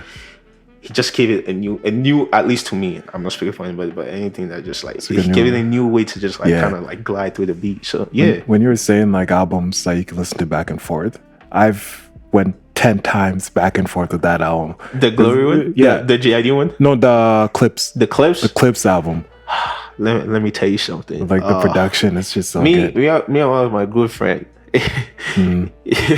So when the album dropped, I told him to listen to it. It's Yeah. like, all right, cool, no problem. He listened to it. He never stopped. Any bars he's quoting from that Really? album. That's so Any funny. bars he's quoting. That's so funny. He's quoting from that album, and it was funny because I'm like, I thought you. He loved hip hop, but Yeah. me and him were having a conversation. It's like hip hop is at the place whereby everything needs to come out. Everything, and we're not just talking like okay catalogs or what. No, we're talking about like what does hip hop look like for every individual person. Because we know what hip hop look as a collective. Yeah. Or what it should look as a collective. But what does hip hop look for each and individual person? Put it out. Make the song and put it out that way. Yeah. Because it's different for everybody. For each artist, you mean? Yeah. Yeah, because it is different. It's different. So what does hip hop look like for each because and this is no diss. Make your bread how you need to make your bread. Yeah. I'm not opposed to that. Yeah. But also don't try to follow a machine system that's not designed for you. Agreed. Exactly. So it's like, what does that look like for you? Make the like for every individual artist, what does hip hop look like for you? No, and make it that way. That's why Dave and Kendrick, because they make the music in the way it's for them. Mm-hmm. Yes, it's appealing to people. Yet I won't say appealing, but yeah, people listen to it and they like it and all that. But if they never took a personal standpoint, nobody wouldn't matter. Yeah. Because a lot of the time we all actually, you know what? I take Brockhampton out. Rayvon. Rayvon? Wow. Damn, Rayvon. Underrated. The mixtape. Bro, I saw him open for Isaiah Rashad in Calgary. Yeah. My best friend was there for that. It was crazy. It was just such a weird thing because at the time, like nobody knew him neither. The Good, the Bad, the Dollar Menu. Okay. Yeah. That's a good album. Yeah. He's a crazy rapper. Hey man. What?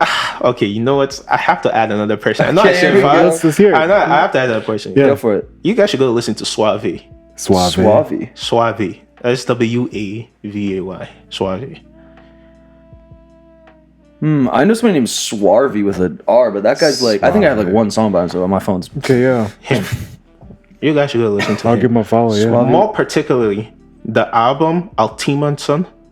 Okay, Listen tough. to the. What kind of hip hop music? Okay. Yeah. So when a couple of my friends went to GID's The Forever Story with Smino when they came to Vancouver. Oh He man, opened- don't tell me that. Yeah, he was there. He was the one that opened for them. I wish I could have seen him. Okay. When I found him at the time, one thing that, again, this goes back to what I was saying about sound. The first thing that interested me was just the sound. I was just like, oh, but the thing is, it's also a producer. I was like, that's even better. Yeah. Because artists that know how to produce, they know what they're looking for, which was a problem I had producing. Right. Because at first I wanted to be the artist. But then this beat I was getting they were hard. Yeah. Granted, shout out the homie. I ain't gonna say his name, but they were hard. But the problem was it wasn't my style. No, you needed. It's not what I needed. Yeah. And even when we didn't make what we needed, it was hard for him because that's not what he's used to. I was like, okay. At that point, I was just like, no, screw it. I know what I want. I know what sounded like in my head. Yeah. Like trying to communicate that was the problem. So I was like, you know what, communicate it to yourself and just do it yourself. So that was how that I always wanted to produce, but it's just like too strenuous. Yeah. That's everybody. Yeah. It's the fun part, though. Yeah, that is the more you dive into it, you realize that's the fun part. Yeah. But kind of the thing with him was when I heard that album, I remember telling my friend, I was like, yeah, he's a blend of a lot of people. Okay. He's a blend of, if you ask me, Andrew 3K, Okay. Kendrick. You will hear the Kendrick influence early on, but he's also very himself. Like, you know, when people say, "Oh, I hear this type Every of time, you yeah. know," but Yeah. then if that's all you hear at the time, you're gonna slowly lose your identity as Yep. time progresses. Yeah. No, he's totally. more of aesthetic than he is a person. Thank you. Yeah. So that's what it's like. It's very much aesthetic that making it, and that was just like, I was like, yeah, that's cold. Yeah. And listening to that album, I was like, this is a very, very good album, top to bottom, bottom to top. Very good album. So I think Suave is another one, but yeah. Tight. Okay, good Yeah. Rex. I'll have to Yeah. check that out. That's why one of my favorite rappers is Lupe Fiasco. So I've seen my top one right there. I've seen you, man. I've seen you on your Lupe, man. Like I love. See, I love Lupe like that. Yeah. Let me be very frank, but Lupe is one of the most top tier lyricists there is. Yeah, to for me. sure. Like, For sure. like that's one thing with me. I would not deny fact. Right. I may not like the artist, but I would not deny yeah, fact. that's right. Yeah. That's just how it That's is. just how it is. You know. But I think that at the end of it, though, I think Lupe in that, especially 2004, I believe so. Yeah. That was like that run he had. Yeah. I believe it was 2004, if I'm not mistaken. Like 2004. Food and Liquor, Yeah. The Cool, all those albums. Yeah. Yeah. So I ain't gonna lie, it's just. Just not for you no more? No, I would say it's not for me no more. Lyricism is always for me, but Yeah. I feel like lyricism that just I'll say this: there's good For the work. sake of There's it. there's good wordplay, and there's just like top tier lyricism. Yeah. Like there's good wordplay and there's top tier lyricism, and I think that if you can balance both, Yeah. you're pretty much the cherry on top. Like, That's fair. So, but I think it's not. I don't. It's just not my cup. What it won't be my first. Yeah. It won't be my first. Like, oh, let me go run to. Nah, I think Yeah. his style is also very different from mine. Yeah. So, but I would say this though, it's a good study tool. It is. Like Yeah, as a yeah, rapper, it's a good study tool. Yeah. Like, and people forget that you're always a student first. Yeah. So it's like that's a good study tool for me. Like even Igor, for example, like Igor is a good study tool for me as a rapper. It's crazy, but it's like as a rapper, yeah. Like the album, like the Tyler album? Yeah. Igor is a good study tool. Yeah. But people is like, oh, but what do you mean? Is the fact that, for me at least, I'm not speaking for anybody, it's the fact that when you listen to Igor in a way where at the time when it dropped, because it dropped 2019 or so, or 2019. Yeah. Yep. At the time when it dropped, Khaled dropped as well. Yeah. He could take out one to take it, but It's the greatest clip of all time. it's the greatest clip of all time. It's so funny, bro. But the thing is, the reason nobody understood was what he was gonna do. Yeah. When you don't understand something, you're quick to bash it. Yeah. It's just a fact. So it's like when that album dropped, it's like it's okay to change everything about you, but still make great music. Yeah. And that was what he did. That's why people loved it, man. Because like everybody thought, because what was the last one before this? Flower Boy, yeah. Flower Boy. Okay, so he was kind of going in that direction, but like, I don't know, man. Everybody knew what Khaled was going to drop. Everybody knew that it was going to be a hit rap album with everybody on it. Everybody knew. No one was surprised. It's like, oh, the new Khaled album come out. There'll be good still songs. cold, though. Yeah, there'll be great songs on it that you'll hear in the club. Of course. Or like Khaled said, people listen to it in the barbershop and shit. Nobody is sitting in a parking lot, like you said, by themselves, being like, how does this Khaled album sound? No one's in their room feeling sad, being like, no one. That's weird. If you're listening to like top 40s music when you're like trying to like be that's impossible. Yeah. And See, I agree with Andre 3000, but also that I agree because I've also seen like what he said, kind of like Ben. And I used the word bend because the clips bent it. When Andre said, when you get to a certain age, you're like, older rappers needs to like, he don't see the use in it. And I won't say use, I don't think that was the word, but the older you get, you don't have nothing to rap about. Yeah. Personally, at first I did agree with it. But like I said, seeing the way the clips bent that whole thing, I'm like, it's more so on you. 100%. It's more if so you on don't change. Yeah. If you are not willing to want or willing or wanting to grow, it's not gonna work. Yeah. I agree. I don't know. Me and E-Man have talked about this quite a few times on the podcast now. Like, some people, like, because you said it depends on who you are. You got to know, like, when to retire and quit, you know? And, like, I was never, like, the biggest fan of him, like, unless, like, I was really young, because it's kind of how you find out about rap sometimes. But, like, Eminem should have quit a long time ago. Do you know what I mean? Because he was a good rapper. No, he should have, because he was a good rapper who then, like, was like, I'm going to go super political, and I'm going to, like, like he tried too hard and he was trying to beef everybody. Now he's like look, you can't cancel me, guys. Like, it's kind of corny, you know? And like now he's playing into these old man stereotypes where it's like, you could have just been a really good rapper, just finished strong, but like, I disagree with you. You know? Yeah, you disagree with him. Fair enough. I personally disagree with you. The reason I disagree with you is not the reason you also think as well, because I've seen people play into that too. Yeah. The reason with him, like the albums during that era, some of them weren't the greatest albums. We can all agree with that, but there were good songs on that album. Yeah. Fair. But the thing is, when somebody tries something, we always see it as failure. Yeah. He tried something and didn't work. Yeah, no, that's fair. I think it was more so like his attitude towards it. And he's like, I'm still the best, and it's like, who cares? And he's dropping back-to-back someone albums else has to be the best, you know? And that's what I'm saying. Like, I disagree with you because to him, and if someone, remember off camera we're saying, if someone feels a certain way about you, I'm the best, fam, I respectfully go ahead. Totally. Because not everybody who's as skilled or who's a great could come and be like, yeah, I'm the best. No. and it's okay to feel that way. I'm not saying it's bad, but you also, there's a reason people can come out, and certain people can come out and say that it's because they put in the work. They deliver. You know, he probably may, to you guys, he probably may not deliver. Yeah. And that's okay. But do I see anything wrong with somebody saying, yeah, even at this age, I'm still better than 90% of you all? Okay, that's fair. Let's be honest. At the time he dropped that, was he better than 90% of the rap game? I mean, yeah, I think he was just. I think to me, Sure. he didn't have. I'll give it to you. Touche. He didn't have shit to prove. Like, I'm talking like 2018, like revival, or whatever it's called. Do you know what I mean? Yeah.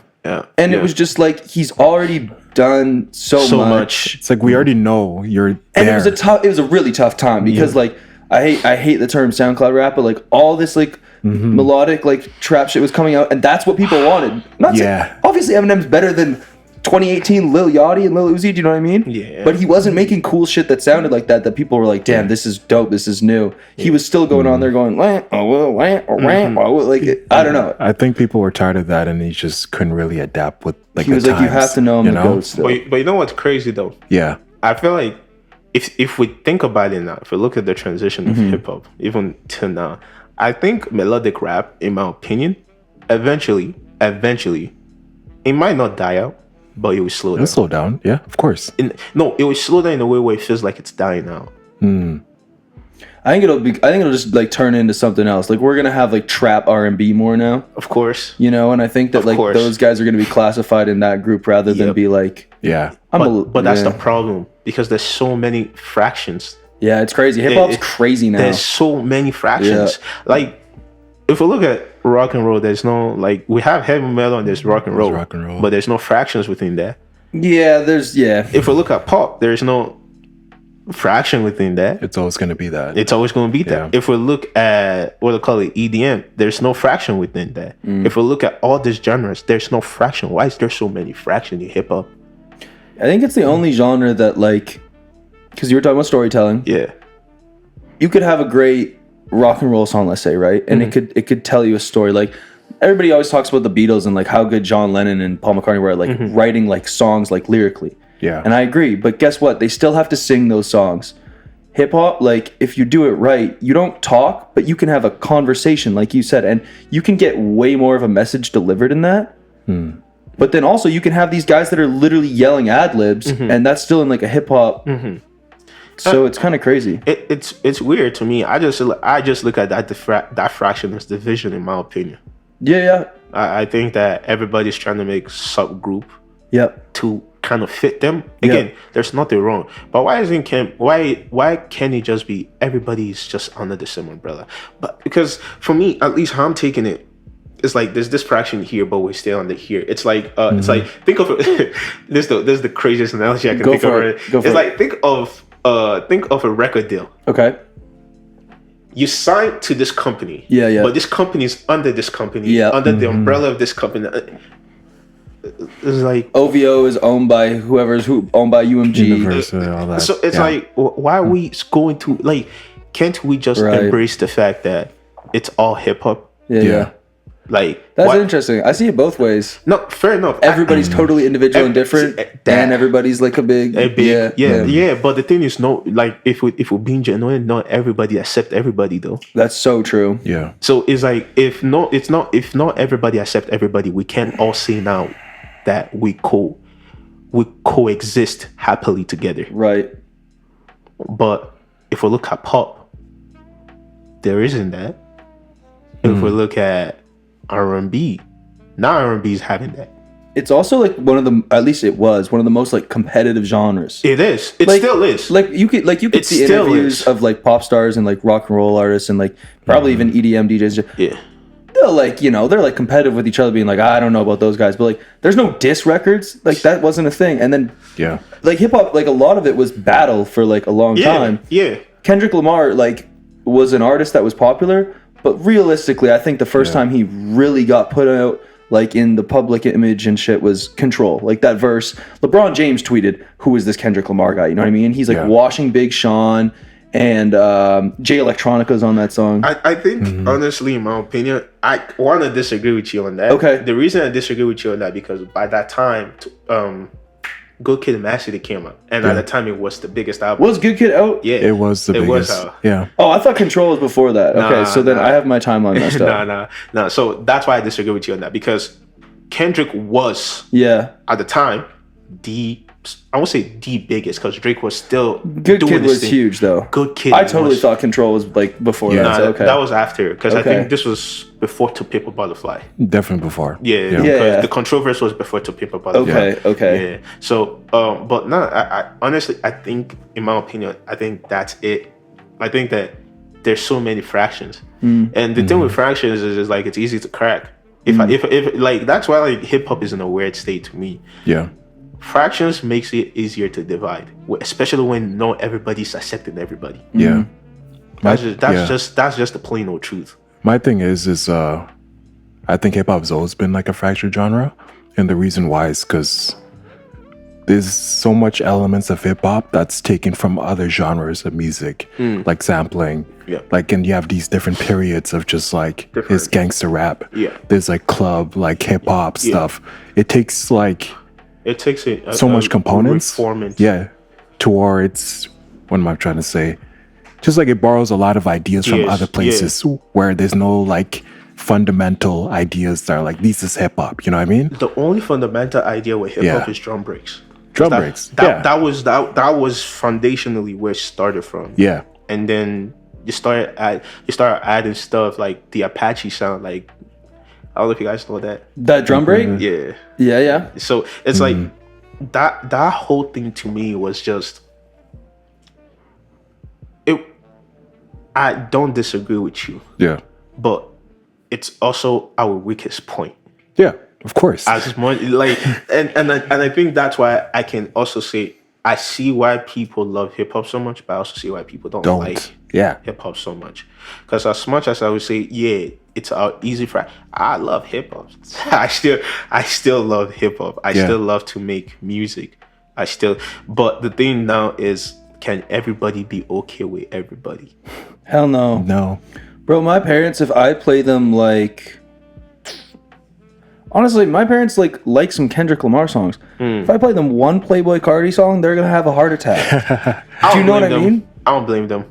No, but that's fair. I don't blame them. I fuck with Playboi Carti. I used to hate hard on like a lot of the newer shit. Like I used to hate on Young Thug and Playboi Carti. I'm like, that's not real rap music. That's garbage. And I felt that way. But then I'm like, now I just sound like the old guys that would be like, oh, hip hop music. Oh, that's so graphic. And well, you know, I'm like, So I appreciate it in a different sense. I'm not gonna sit in my living room and have like a chill Sunday and be like, I'm gonna try to like listen to something and think about something and listen to some distorted 808s and have Playboi Carti scream at me. Nah. You know what I mean? But like, if sometime like there's a time and place for that, or at least I can sit there and be like, this is interesting. Well, you talked about a while ago how like you want to produce for yourself, but you've also done a lot where you've made beats for people. A lot of what I did is when I first like met Sam, but like met him like through music, and he was like, let's make music. A lot of it was he was like, can you make me beats like this? And he would show me 3 songs, and I'd be like, okay, like sure. And it was a lot of shit I wasn't listening to, but it was good because it was a challenge to me to learn how to produce in a different way and try to like achieve these things. So then when I did my own shit that I wanted to do with my own ideas completely, I was like, hey, I remember now that I learned how to like EQ an 808 this way. Maybe I can do like, you know, you like learn different things from obviously trying different stuff. So I was like, I can't write off anything. I can still not like it. I can hate it if I want to. You know what I mean? But also, I don't know. I feel like now my my musical like palette is like kind of all over the place, where I can listen to something and be like, I don't even think this is like objectively good, but I can enjoy it, or I can see why there's a place for it. Like, I don't know. No, I agree with you, because you said something. You can't write it off. For me, I'm just specific. No, that's totally fair. You know, like there are days, I'm not kidding you, there are days, months even, I didn't really listen to rap. All I did was listen to scores. Scores for like movies. Yep. I love that shit. You're a nerd, bro. That's dope. I rock with that. You know, it's crazy. Yeah. And that's why, like, one thing I would say for me is, like, as for someone who don't play melodic instrument that often, it helped me understand melodies and, like, progression a lot more. Yeah. Because even if I'm not sitting there, like, playing it, I know what it should sound like. Right. So like one of my favorite scores in music is Ludwig Göransson. Hard. Ludwig Göransson is one of my Crazy, favorite bro. scores. I'm so glad that he's really like Bro. that guy now. I think what even made me love him even more was not the stuff he did with like Star Wars. No, it was Black Panther, more specifically the first one. Yeah. For someone to be so dedicated to leave and to go study a different language of music, pretty much. And I used the word Yeah, study. isn't he like Swedish? No, like, yeah. He's like a white man. Yo, he's right to the core. He's got so much soul. So that's funny. He went ahead and studied for almost I believe a couple months. He traveled with one of the Africa. I can't remember his name, but the reason I love his score so much is the creativity level, but also keeping it within the realm of the things he's doing. Yeah. Like when he did Creed 2. He did Creed 2. He did Creed 2. I didn't even realize that. Damn, he's Creed done 2. a lot of shit with Michael B. Jordan. Bro. And Creed is my favorite movie of this century. Oh, really? Of like the Gen Z? Yeah, for sure. Creed Good movies. Like, and the thing is, the first one and the second one. Let me also be specific. I haven't watched the third one as much, so I can't really put it on there. Yeah. But the first two, yes. And the second one, there's this motif. If you ask me, there's this constant motif that plays throughout. But it's like it's so nuanced because it's during particular scenes or during particular like shots that you hear. And the thing with me, if I hear something, it's stuck with me until I go find it. Right. It's like it's stuck with me until I go find it. And I remember watching it for the first time and it was sitting in theater. And also when I watch this, damn, I'm really giving out what I be doing sometimes. But because one of the things I do when I go watch movies, I sit there throughout the entirety. When I mean the entirety, I mean that. See the credit? You watch credits. I watch credit because you get to hear the music. I get to hear this, but to also get to know the people who do certain things. Respect. You know, because those are also people who did the work too. Exactly. I mean, it's not just the directors that made the movie come to life. Yeah. Let's be freaking real. If the stunts weren't there, if this thing went there, if that lighting wasn't here, if this setting was here, the Moses Dick and everything wasn't there, it's like, fam, it's useless. But overall, what I'm trying to get at is, a lot of the time, I don't listen to hip hop. Genuinely, I don't listen to hip hop. It helps me kind of like, you see how you said for you, it's like my palette, it's so diverse now. Yeah. For me, that's how my palette is creatively. Yeah. And this is not musically, it's just creatively as a whole. Is if I'm always listening to music from North America, always listen to the music. I only know music from North America, which makes me blinded to a whole lot of other things. That's ignorance. That's just there's this where is he from again? This Swedish. Is this Swedish? No. There's this rapper. How I found him was through watching a tutorial on YouTube. Okay.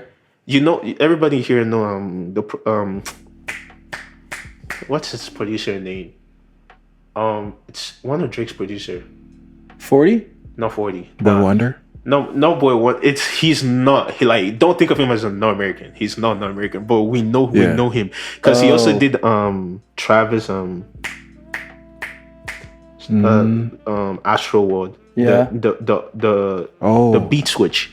Make this shit without the eyes burning the loop. Oh, now this is gonna piss me off. You know what's where's the single mode guy? Where's Genius? He's not from North America. Nope. And he's worked with Drake. Oh yeah, like he's worked with pretty much everybody. He did the switch up on sicko mode. Take Keith, Hit Boy, OZ. Okay. OZ. Okay. OZ. I was watching a tutorial on OZ's drums and how and then there was a beat he did for, again. I know I have it somewhere here. Let me just find it. But there was a beat he did.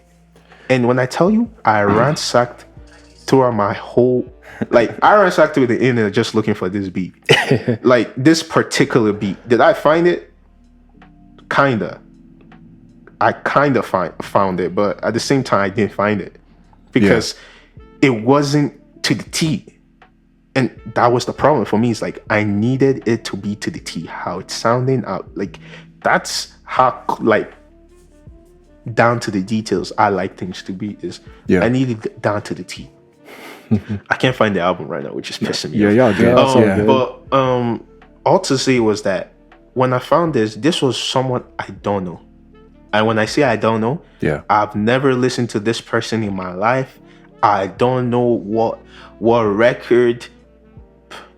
It's in a whole different language, and I'm there listening to hip hop. That's dope. Yeah. And I'm like, other than the stuff like he's making being really, really good, found it. I found the rapper. But other than this stuff, it's like the production never changed. Yeah. Like certain things never change. His name is Shindy. Shindy. Yeah. Okay. There's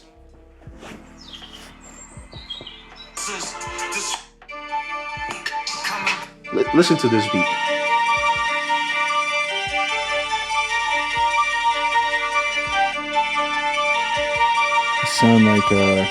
It sound like a Drake beat. A little bit. That's an interesting, the drums. The drums blew my mind because you're a drummer first, so look at this eye. Yeah. Why is that in the back? Yeah. It's like it's very unorthodox, but it works. Yeah. It like I was like, bro. What do you say, Shindy? Shindy. S-H. I don't know. I keep going to get my phone. I realize it's filming this. It's not S-H-I-N-D-Y. It sounds like he's like, I don't know, like Eastern European, like Belarusian, Ukrainian or something. I think so, but I don't know where. I was like, fam. Click on this guy. Honestly, I just go there to listen to beat. Yeah. That's why I'm go back to what I'm saying. Oh yeah, bro. His whole bio's not even in English. It's not English. Oh, but he's got a lot of like the little double dots. Maybe he's German. I don't think it's German. I don't know if crazy. But yeah. So all to say is like it's back to what I was saying about chasing sound. To me, like if something sounds interesting, I want to know what you did. Yeah. I want to know what you did, how you did it. Yeah. Where, how the tools, etc. And that was kind of like how Garrison is to me. Garrison is like, to me, is one of the other, of course, that we know there's a lot of crazy composers out there. For sure. Like, what's the Hans Zimmer. Yeah. For sure. It's like there's I can't remember. I keep forgetting names. Names are just like they're suck with me. Yeah. I suck with names. Sorry, but Garrison is one of those ones I know on a regular I can listen to. I'll go back. I'll play it. I'll be like, okay, what's new? He's been doing shit for so long too. Like, man, he was on Community with Donald Glover, like Childish Gambino. Yep. And they both left to do music. Yep. Like crazy. And I mean, he still obviously does like movie stuff, but Donald Glover quit and was like, I'm gonna be Childish Gambino. I'm gonna have a rap career. Mm-hmm. And then he dropped because of the internet. And I'm pretty sure that Granson like executive produced the whole thing. Oh yeah. And to this day, I will stand by it. That is one of the most like really pushing the envelope like hip hop albums, and it's from like 2012 or 2013. I want to say 13 or so, 13 or 14. It's the first album I ever heard that had the Jersey Club beat, the do, and then like 4 years ago that was every single song. That was the sound. 2013. Yeah, but because the internet, I think, is just like such a crazy. My favorite one is "Awaken My Love." Oh man, because he produced pretty much majority of it. They both produced pretty much, and it's nuts. It's like a R&B rock. No, I don't even know if I call it a hip hop album. No, it's not. Soul. Like, he said the reason he make that album is because someone said he couldn't do it. That's funny. I like that type of mentality. That was one of my favorite albums of all time for a long time. I don't listen to it as much anymore, but but I think for me it's like the fact that for me, like I said, I can leave the world of hip hop anytime. Yeah. Because with hip hop, there's so much happening. You also need to find your own palette. If you don't have your own palette, you are just recycling or using what's already there. Not a problem, but finding your sound or finding a sound for yourself. Yeah. It's just different. That's always the challenge. That's always the challenge. And I think that's why I like working with like people. Yeah. Because it forces me to ignore what I know. I have to ignore what I know. No, that's so I get fair. you. Because if Yeah. I don't ignore what I know, I'm only just using what I believe that they would like.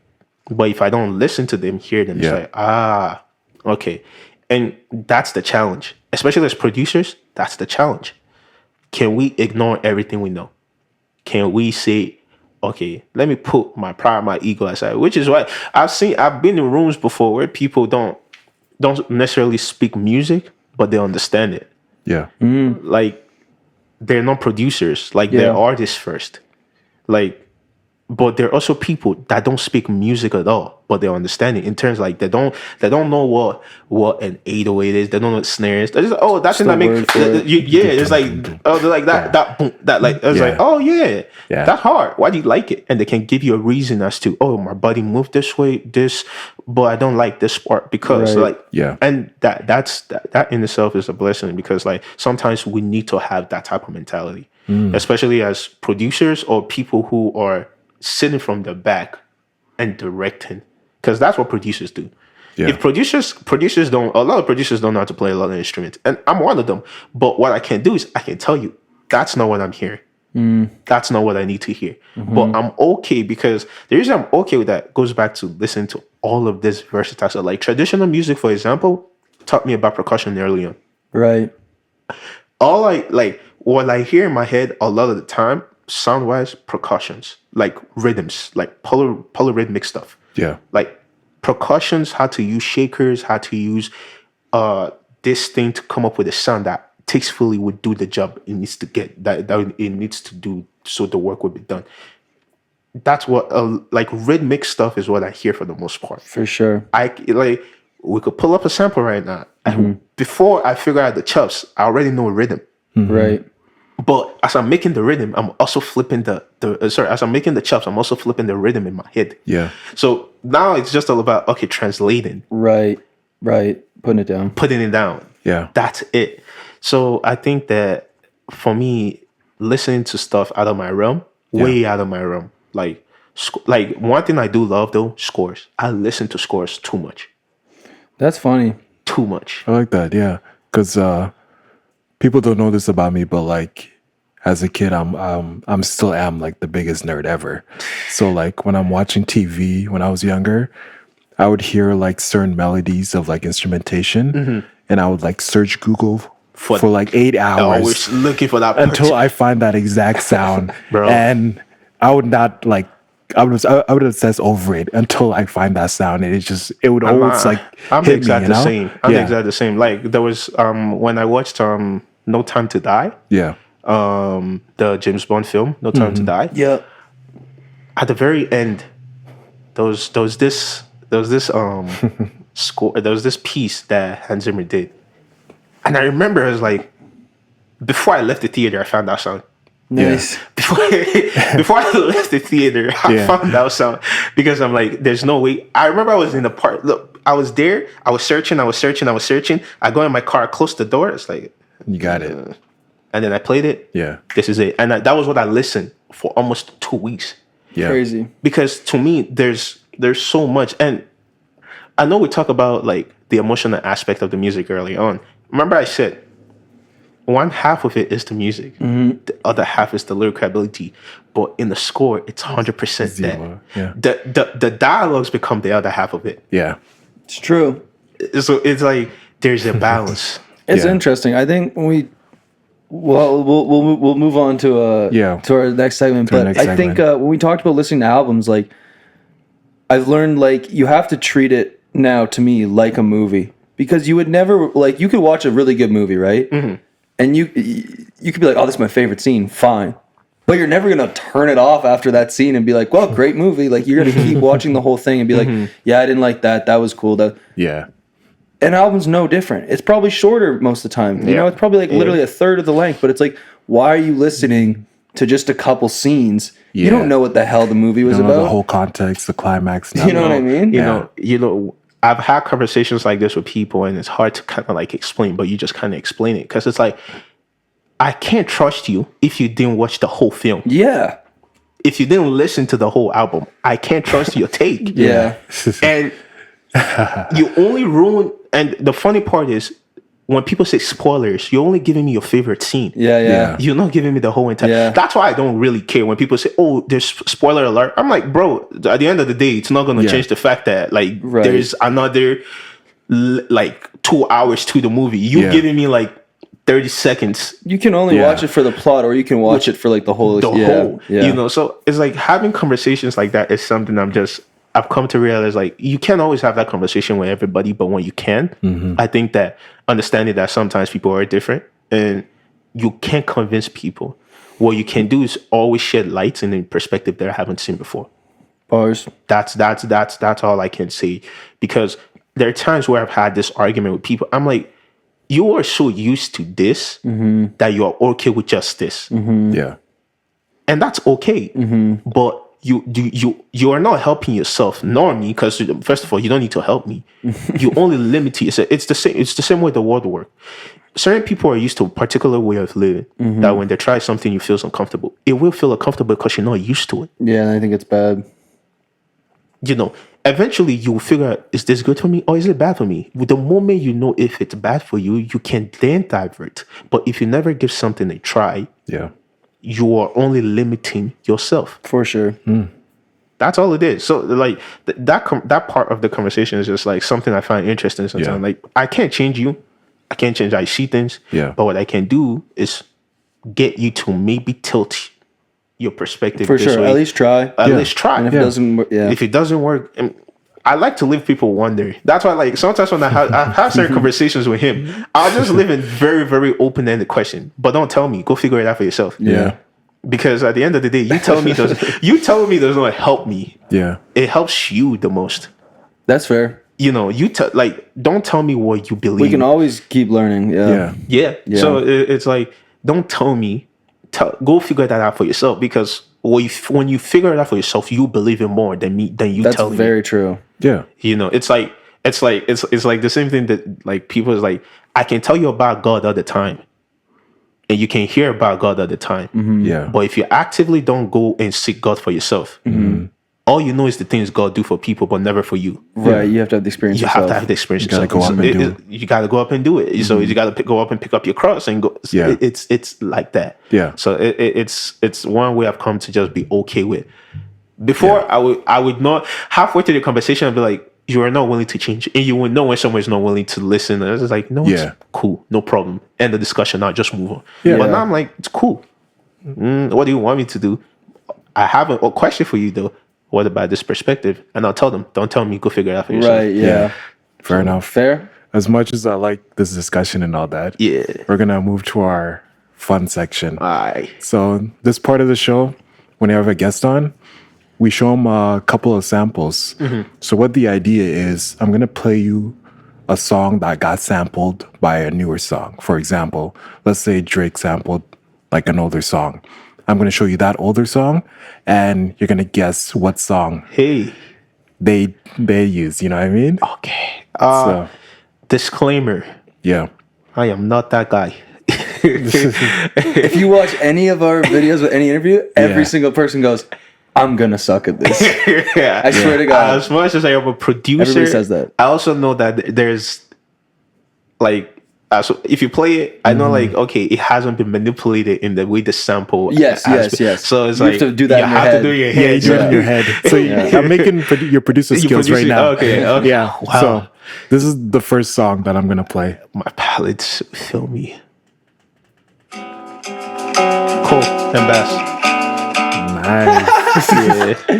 I'm not that guy. I'm really not that guy. That was like 2 seconds. The That song- wasn't even 2 seconds. The song is "Try" by Cole and Baz. Yeah. Just slightly pitched down. Yes, it is pitched down. Yeah. Okay. See, Okay. you're getting it. Yeah. Okay. That was so great. Evan, did you have one? Go crazy. Okay. I have one I want. But go for a few. Yeah. Nice. You did good there. Wow. I'm gonna keep it a little interesting too. So. You called me by surprise. True love is so hard to find. I don't know if I know this one either. Okay, hold on. You don't know this one, Evan? Okay, I'll bring to a different part.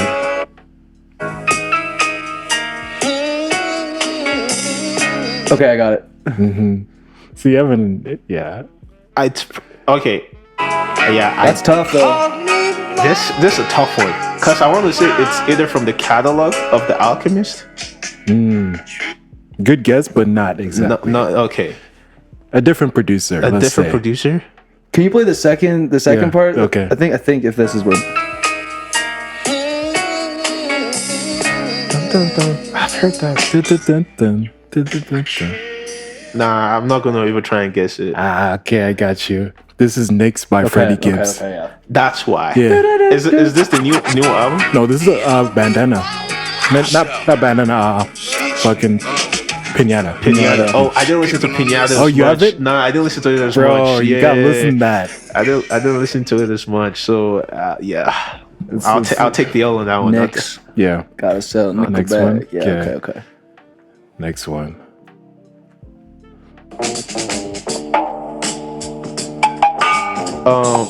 Kanye West for Pusha T. Oh come on, bro! I can't believe you got that.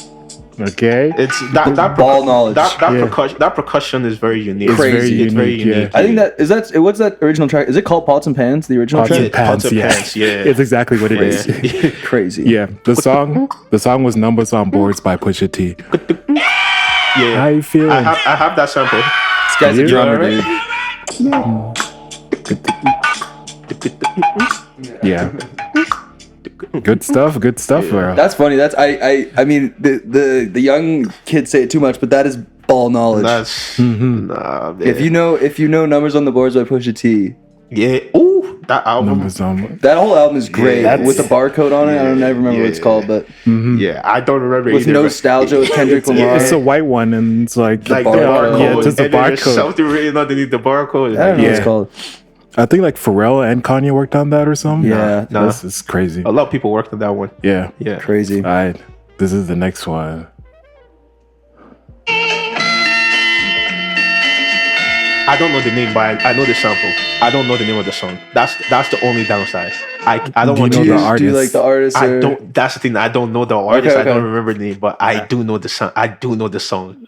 Yeah, I feel like everybody who's listened to hip hop would probably Oh like my god! at least recognize it. I'm trying to, but it's not that it's coming. This is Auditorium by Mos Def. There we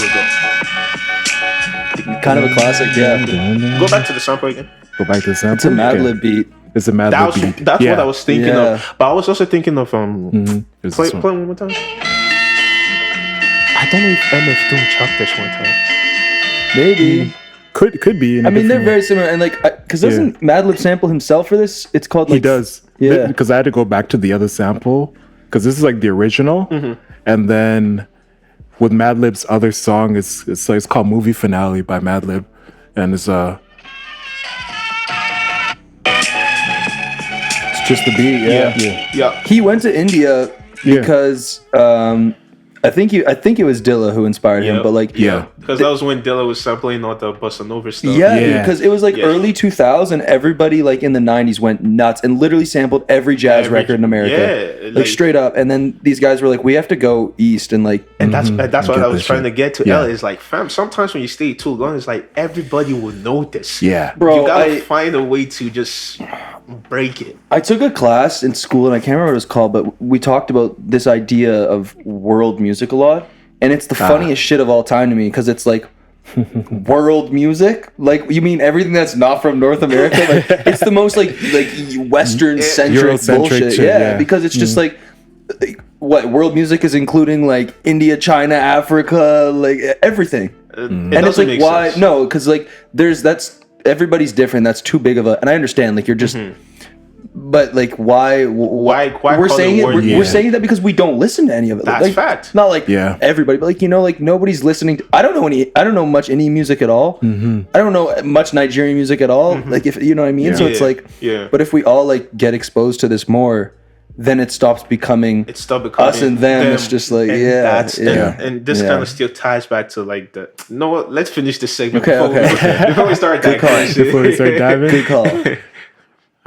This is So how many have I gotten? I've gotten 2 so far, right? I think you have two. Yeah. I got Yeah. it. Yeah. Okay. 2.5. 2 and a. Oh.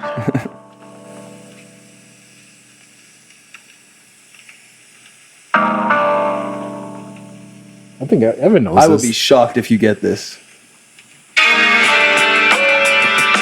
Damn, I've never listened to the sample though. It's by Roy Ayers. This is by Roy Ayers Ubiquity? Damn. Yeah.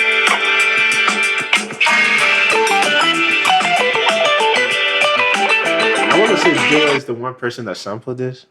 What's that? Dilla sampled this or no? I don't think he honestly, I don't produced think it. Dilla. No, not Dilla. It's a certain '90s crew rappers. That's crazy. The only reason I'm getting this email is because I literally just listened Yeah, to this. Evan just listened to this album. But I was like, what This is a hard one. Though. the? I I didn't ain't know gonna Roy lie. Ayers, man. Yeah. There's a couple crews I'm thinking. I'm all thinking East Coast. Yep. You're on it there. Infamous, what do they call it? Mobb Deep. Mobb Deep. The thing more chill. God, names in me. Does it have to do with Q-Tip? No, Not Tribe. Not a Tribe Not Tribe Called Called Quest. Quest. Okay. But Closer to them though. closer to them, Yeah. and then like the names are pretty like fun. Let's say. I don't know if you know this group. Like, I mean, I don't know what you listen to, but Yeah. Do you listen much in '90s? I do, but like probably Tribe Called Quest. Which is It's probably Diggable Planets. You know the one? I'm cool like that. I don't know the name. I no, don't- okay. what is it's all this? good. What is it? It's, Burrow Check? This is Burrow Check. Burrow Yeah. Check. By who? Diggable Planets. That's a crazy sample. With the type street curb hangers and the Because don't I'm like stop. Q-Tip is the closest other person I could think That's sampling fair. this. And also, Most Def used that Used it. sample off a song Brooklyn, which a bunch of switch up and all that. Okay. We Yeah. live in Brooklyn. Yeah, Diggable Planets is dope. They're a jazz hip hop group. Yeah. That's funny. I just bought the vinyl. the record that Really? has this single. Yeah, I bought it from Yeah. like Store Montreal, but that's funny. That's crazy. I would have Yeah. been blown away if you would have got that because Yeah. like not a lot of people No, are listening nah. to. Mm-hmm. Wait. Before we continue, how Yeah. many did Praise get? I know he's going to watch this. So how many did he get? I don't know. I'm gonna have to go back and Yeah, check. we gotta go back to the episode. okay. Yeah. Okay. I remember him doing pretty good. He so- did pretty good, I think. Okay. Nah, Praise has ball knowledge. I'll Every give it- every Yeah. single one though was great. Like we play Yeah. sample, you go, oh, what's it called? It's, Yeah. Yeah, Praise Yeah. Praise has very good ball knowledge. Yeah. There is I say is that I want to see if I could. If I don't, because a lot of the stuff you guys are playing, I haven't listened to in a while. Yeah, Like, yeah. genuinely haven't listened to. Like the Yeah. The Diggable Planets. that one and the one with Madlib producing. Madlib. Oh, yeah, the the Most Totally. Def song? Yeah, Oh, yeah. so I haven't listened to those tracks. The ones I know I've been listening to, like, is the one I can tell you off rip. Those Yeah. are the ones I know. I like. Oh yeah, Yeah. The J Boom. Cole Baz shot was great. That's like 2 seconds. No, 2 seconds. I have the whole album from that sample. Oh, really? So the Hard sample album. in itself, not the Yeah. album, No, not with the sample. with the sample, the whole Ah. album. Oh wow. Yeah, so like I go when I like a sample, I go back and I listen to their whole The catalog. original. catalog. Yeah, That's dope. so- That's very yeah. dope. I ain't gonna lie, this one's gonna probably be pretty hard. But it's fine.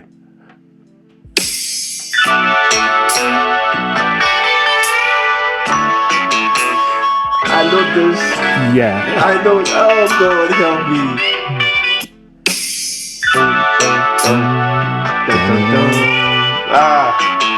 The only thing I can't tell is the name. I know it, but Okay, I you can't know the artist. I know that's the problem. that's the- I don't, know That's the, the I don't know the problem. name. I think I know the artist. I don't know the name.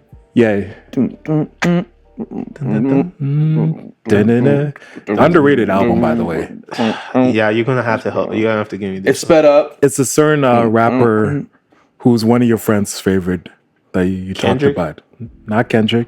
Oh shit, maybe I don't know that. 90s. Okay, yeah, okay, I'm on it. Yeah. 90s. Nas? Yeah.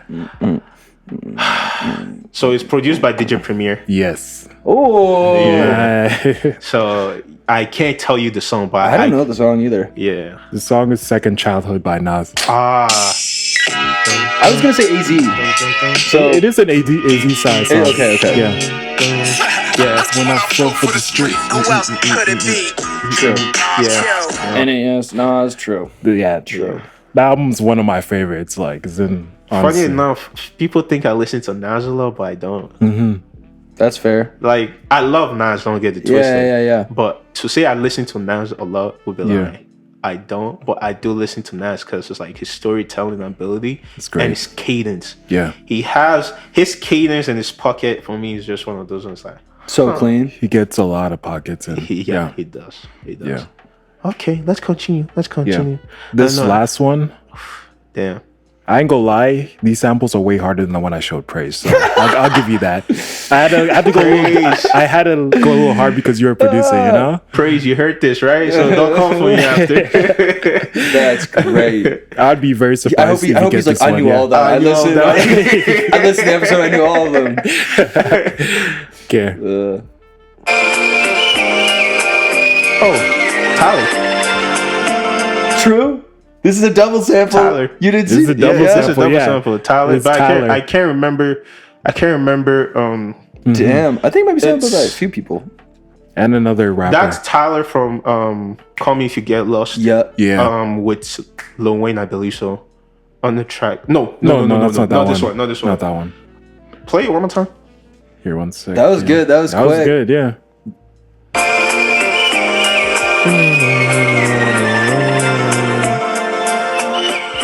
I'm thinking I'm also a different artist for this one too. So, but I'll give you time. No. See, the second one you're talking about. Yeah. I believe I know it, but Yeah, I think you would. I can't. The reason I say I'm not sure is Yeah. because I've listened to that Tyler like Yeah. More version recently. More version. For sure. than that. But it'll still count though.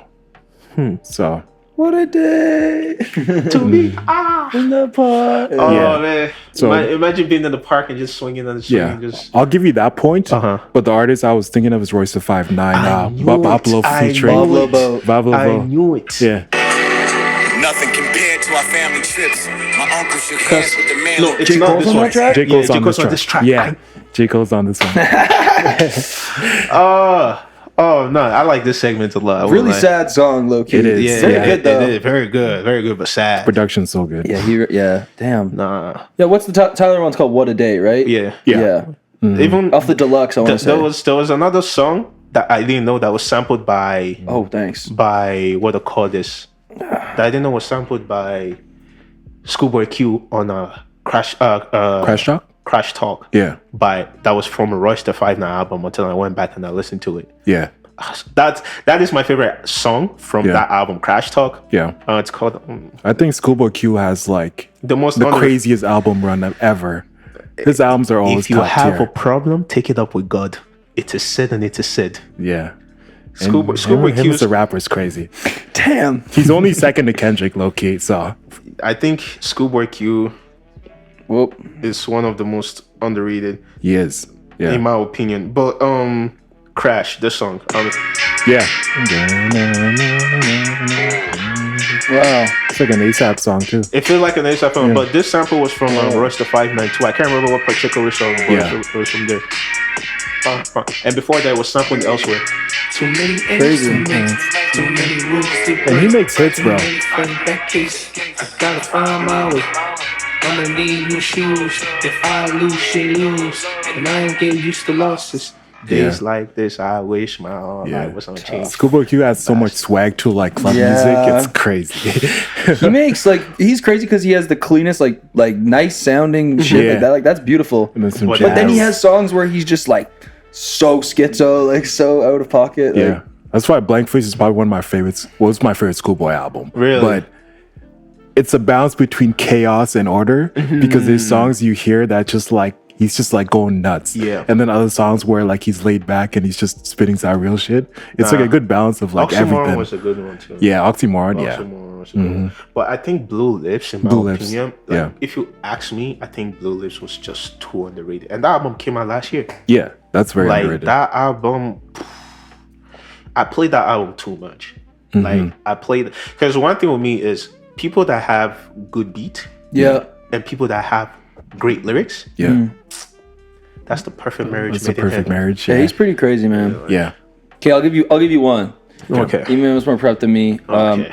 I actually played this sample for my brother the other day in the car. See if he can get it. God, please help me. Sing about me. I'm dying of thirst. Bro, that was like 2 Yeah. seconds. Not even. I've gone back and listened. Like Damn. again, I Alright. listened to the original samples a lot. Alright, Destiny. You got that shit. That's Grant Green originally called Maybe Tomorrow. Maybe tomorrow. Yeah. He's one of my. If you want to see a hard ass album cover, look at that one with my man in the shades. He's got the craziest Bro. sunglasses on I've ever seen. Yeah. But That's why I keep saying sick as hell. when you go vinyl hunting, Yeah, look yeah, for yeah, the yeah. tough The album covers. because they be cold, man. you know, Because they know. They know.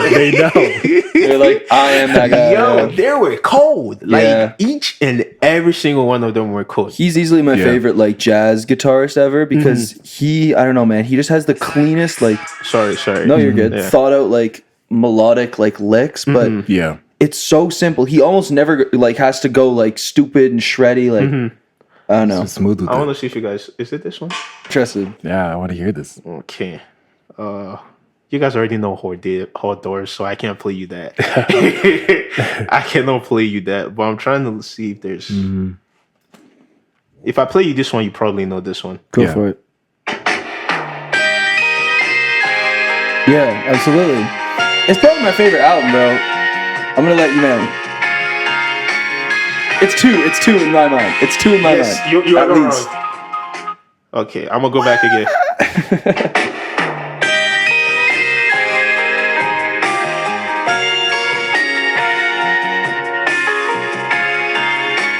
I may not have listened to this one for a while. You probably yeah. you've heard it Yeah. time after time. What is it? Ponderosa Twins +1, Bound. It's Bound to Kanye, and it's Boy Is a Gun, Tyler Creator. Thank you. I'm a You nerd, know, boy. bro. You know, boy. I'm a nerd. Yeah. You know, boy. Yeah. But there's another one even from them that was. No, it's not this one. Honestly, I got to give credit to Kanye because I think everybody knows how good of a producer he is, but that guy is the sample god, in my opinion. I know that sounds crazy, but bro, if you go and listen to like all the samples used, everybody he's sampling is, and like Curtis Mayfield, he samples like 10 times. Yeah. Unbelievable artist on his own. Ponderosa Twins, unbelievable on their own. I don't know. I think honestly, I think there's a couple people you have to put there. No, that's fair. This is totally like my opinion. Nah, Like, I agree with you. I think I don't. Madlib- Jay Dilla, Alchemist, I- Madlib. yeah, you know what I I think mean? Madlib is a sample I guy. just like the way Kanye Actually, does it and makes it a hit. I think Or Jay Jay might. Dilla? I think Jay might take that. J Dilla? I think Jay might. Take that. I mean, His either chops, or both of his them. chops are the craziest to me. Like Madlib, I think puts like 2 or 3 tracks together, but Jay Dilla will take 15 chops from one segment, and Yeah. he'll like I don't know, man. I just think Madlib, in terms of sample use, he has like 10 songs he sampled different parts. It makes them all into this one cohesive song, you know? And I think just Kanye's like that just takes a lot of. I think they're both. I don't care either which one is one or two. For me, that's like either both of them. That's fair. Yeah, Yeah. I don't disagree with you on that, but Yeah. I for me personally, the one I like the most is probably Yeah. I think I don't underrated one, Did You Premiere? Did you premiere? Yeah, For sure. Yeah, of course. I Crazy think, chops. I think I like Pete Rocker out too Pete, True. because he creates a certain vibe. There's with his- with a his lot of beats. people that just Yeah, there's a lot of people that just everybody know that sample. That's the Kendrick track, right? Yeah. The Drake diss. Yeah, I don't know what that's called. Was that Euphoria? No. Yeah. Okay. so man, this the original sample. Teddy Pendergrass. This is a Teddy Pendergrass song? Who am I thinking? I'm thinking P-Boo Bryson. Never mind, different guy. The funny thing is, I could take this and just leave that. I won't change anything. Just probably pitched it. yeah, Yeah. Because I like one thing Kanye does so well back then was just when he chops, but I like chop with space. yeah, I like chop where it's like the main instrument in itself, like the main sample in itself already has its chop, and then all you do is just leave it like that. Leave it like that. And then it's same thing like we're talking about with Alchemist, yeah. where he would just like sample and then just leave it like that, and then just add little like create this little field here and there, just like That's fair. like a lot of the samples I usually have is like a lot of like Kendrick Lamar samples, because a lot of the time that's usually where stuff stems from. Yeah. So Tyler the Creator is another one I've gone into like. Yeah, I didn't know that you were so into Tyler stuff. That's dope. Have you always liked him, or just more like recently? No, I've always liked Tyler stuff a lot. Yeah. I think I love Tyler more when he rap. That's why for me, if you Yeah. ask me, Yeah. my favorite album is Call Me If You Get Lost. Really? I like that album. That's too. dope. I think he's an underrated rapper Yeah, That's what I mean. because he's a good producer. It's You know? I just like when he raps. Like when Tyler is rapping like the rent is due. Yeah. Check me, I'll be there. That's fair. I like when he's just genuinely rapping. Like you ever heard? You ever listen to like Cherry Bomb, that album? It's a little weird. It is. It's not my favorite one. No, that's fair. Me neither. But there's one track on it. It's like he's right at the end of his like chaos moment. But like Smuckers with Kanye West and Lil Wayne is I think my favorite Tyler like rap verse I've ever heard. So I would check that one if you haven't. No, I have it. I'm just trying to figure out which song. He's still like he's right at like the end of his like I'm going crazy kind of thing. Yeah. Smuckers. Great samples also. Crazy beat switches. Yeah. Like he's very aggressive, but it's like what the One of my favorite Tyler songs for sure is I'm gonna just play it. Go for I would see if you guys know this particular one. Because this was off the deluxe. So, there we go. So it's, what do they call this? Yeah. Show you what, I shouldn't be singing it. Show you how to stunt. Show you how to stunt. Show you how to stunt. You rock with this one. Oh yeah, 1000%. The drums? Got slave with money, can't choose which one might go chips. So you can't choose which gun don't do no cuffing. No, when night come, no, you can't be. I'll be real with you. I'm not the biggest Tyler fan, so this is outside of you guys. Fair enough. Yeah. The reason I like Nobody talks about this one. The reason I like this song so much is the funk. Yeah. Okay, so then It's like a Vince Staples song. did you like I would never give it. oh my god, why can't I did you like Don't Tap the Glass then? Kinda. Okay, because I was gonna say that one's like Kinda. funky dancey album for sure. The reason I don't like Tap the Glass as much, it was just like it's a dance album. That's just it. Yeah, it's not a hip-hop like album it's at not all. hip hop. Like no. So, but it's not a bad album. Yeah, if that's yeah. what you're trying to say, it's not a bad album. Because I love that album, but I was happy. I was like, oh my god, he's doing a dance album. Yeah. Another like I'm just gonna play some of the stuff I like. Where is it? Yeah, hard. The reason I love this so much, Schoolboy Q's verse. See, Man, he should have been longer of a verse though. He cut all the features short, I swear. I don't blame him. Bitch, I've been trapped in a zoo. Hell, am I shining? One thing I've been wanting to do more and more is just like sample a lot of like vocals. Like I feel like if you ask me what's the greatest instrument that everybody can play, that they just know how to play, For sure. Yeah. it's their voice. For sure. And my thing is, like growing up, like acapella song was acapella and percussion was like something like traditional music for me. Like from where I'm from, acapella, Yeah. like traditional songs with percussion. That's why rhythmic stuff works so well for me. I don't have problem with finding pocket in rhythmic stuff because I grew up on that. But the thing that people underestimate is their own voice. At least one thing I've seen a lot is like, your voice is powerful, man. You just gotta know how to use it. 100%. Yeah. It's part of taming and control. That's what it is. If you can learn to do those two things, everything else you figure out as you go. Because everybody's voice is different, so the timbering is very much different than from you or me. So it's very much different. So I think like that's why I love Jesus is King so much. Yeah. It's like I'm hearing all of these voices. Man. See, any song that have good vocal performance or like just like a lot of vocals, I'm there, bro. Like what is it called? Jesus. No. Is that the Kanye album? It's the I don't know Kanye my favorite one on that one. It's probably Sela. It's the Kanye album, but this is the Sunday Service Choir. Oh, tough. I always wanted to go Jesus see them, King, bro. The Sunday Service Choir. I'm not even like I've seen those videos. religious like that, but I always wanted to go see them. They seem hype as hell. I cannot lie. There's a bunch of songs on here. I'm like, by God's grace, when there is funding and there's, of course, establishment, I just want to work with vocalists. I don't need a lot of. That's you want to have like choirs and stuff. Yeah. I love choir. I love vocals. I just love vocals. You listen to a lot of like gospel music. Yeah. Yeah. I grew up in the church, For sure. so it's like that was mandatory. Gospel's tough. I don't know why I rock with. I love gospel music. My favorite samples, Hey, like, man, God is good, man. yeah, gospel music's tough. They don't play with God music. I'll tell you that. No, for sure.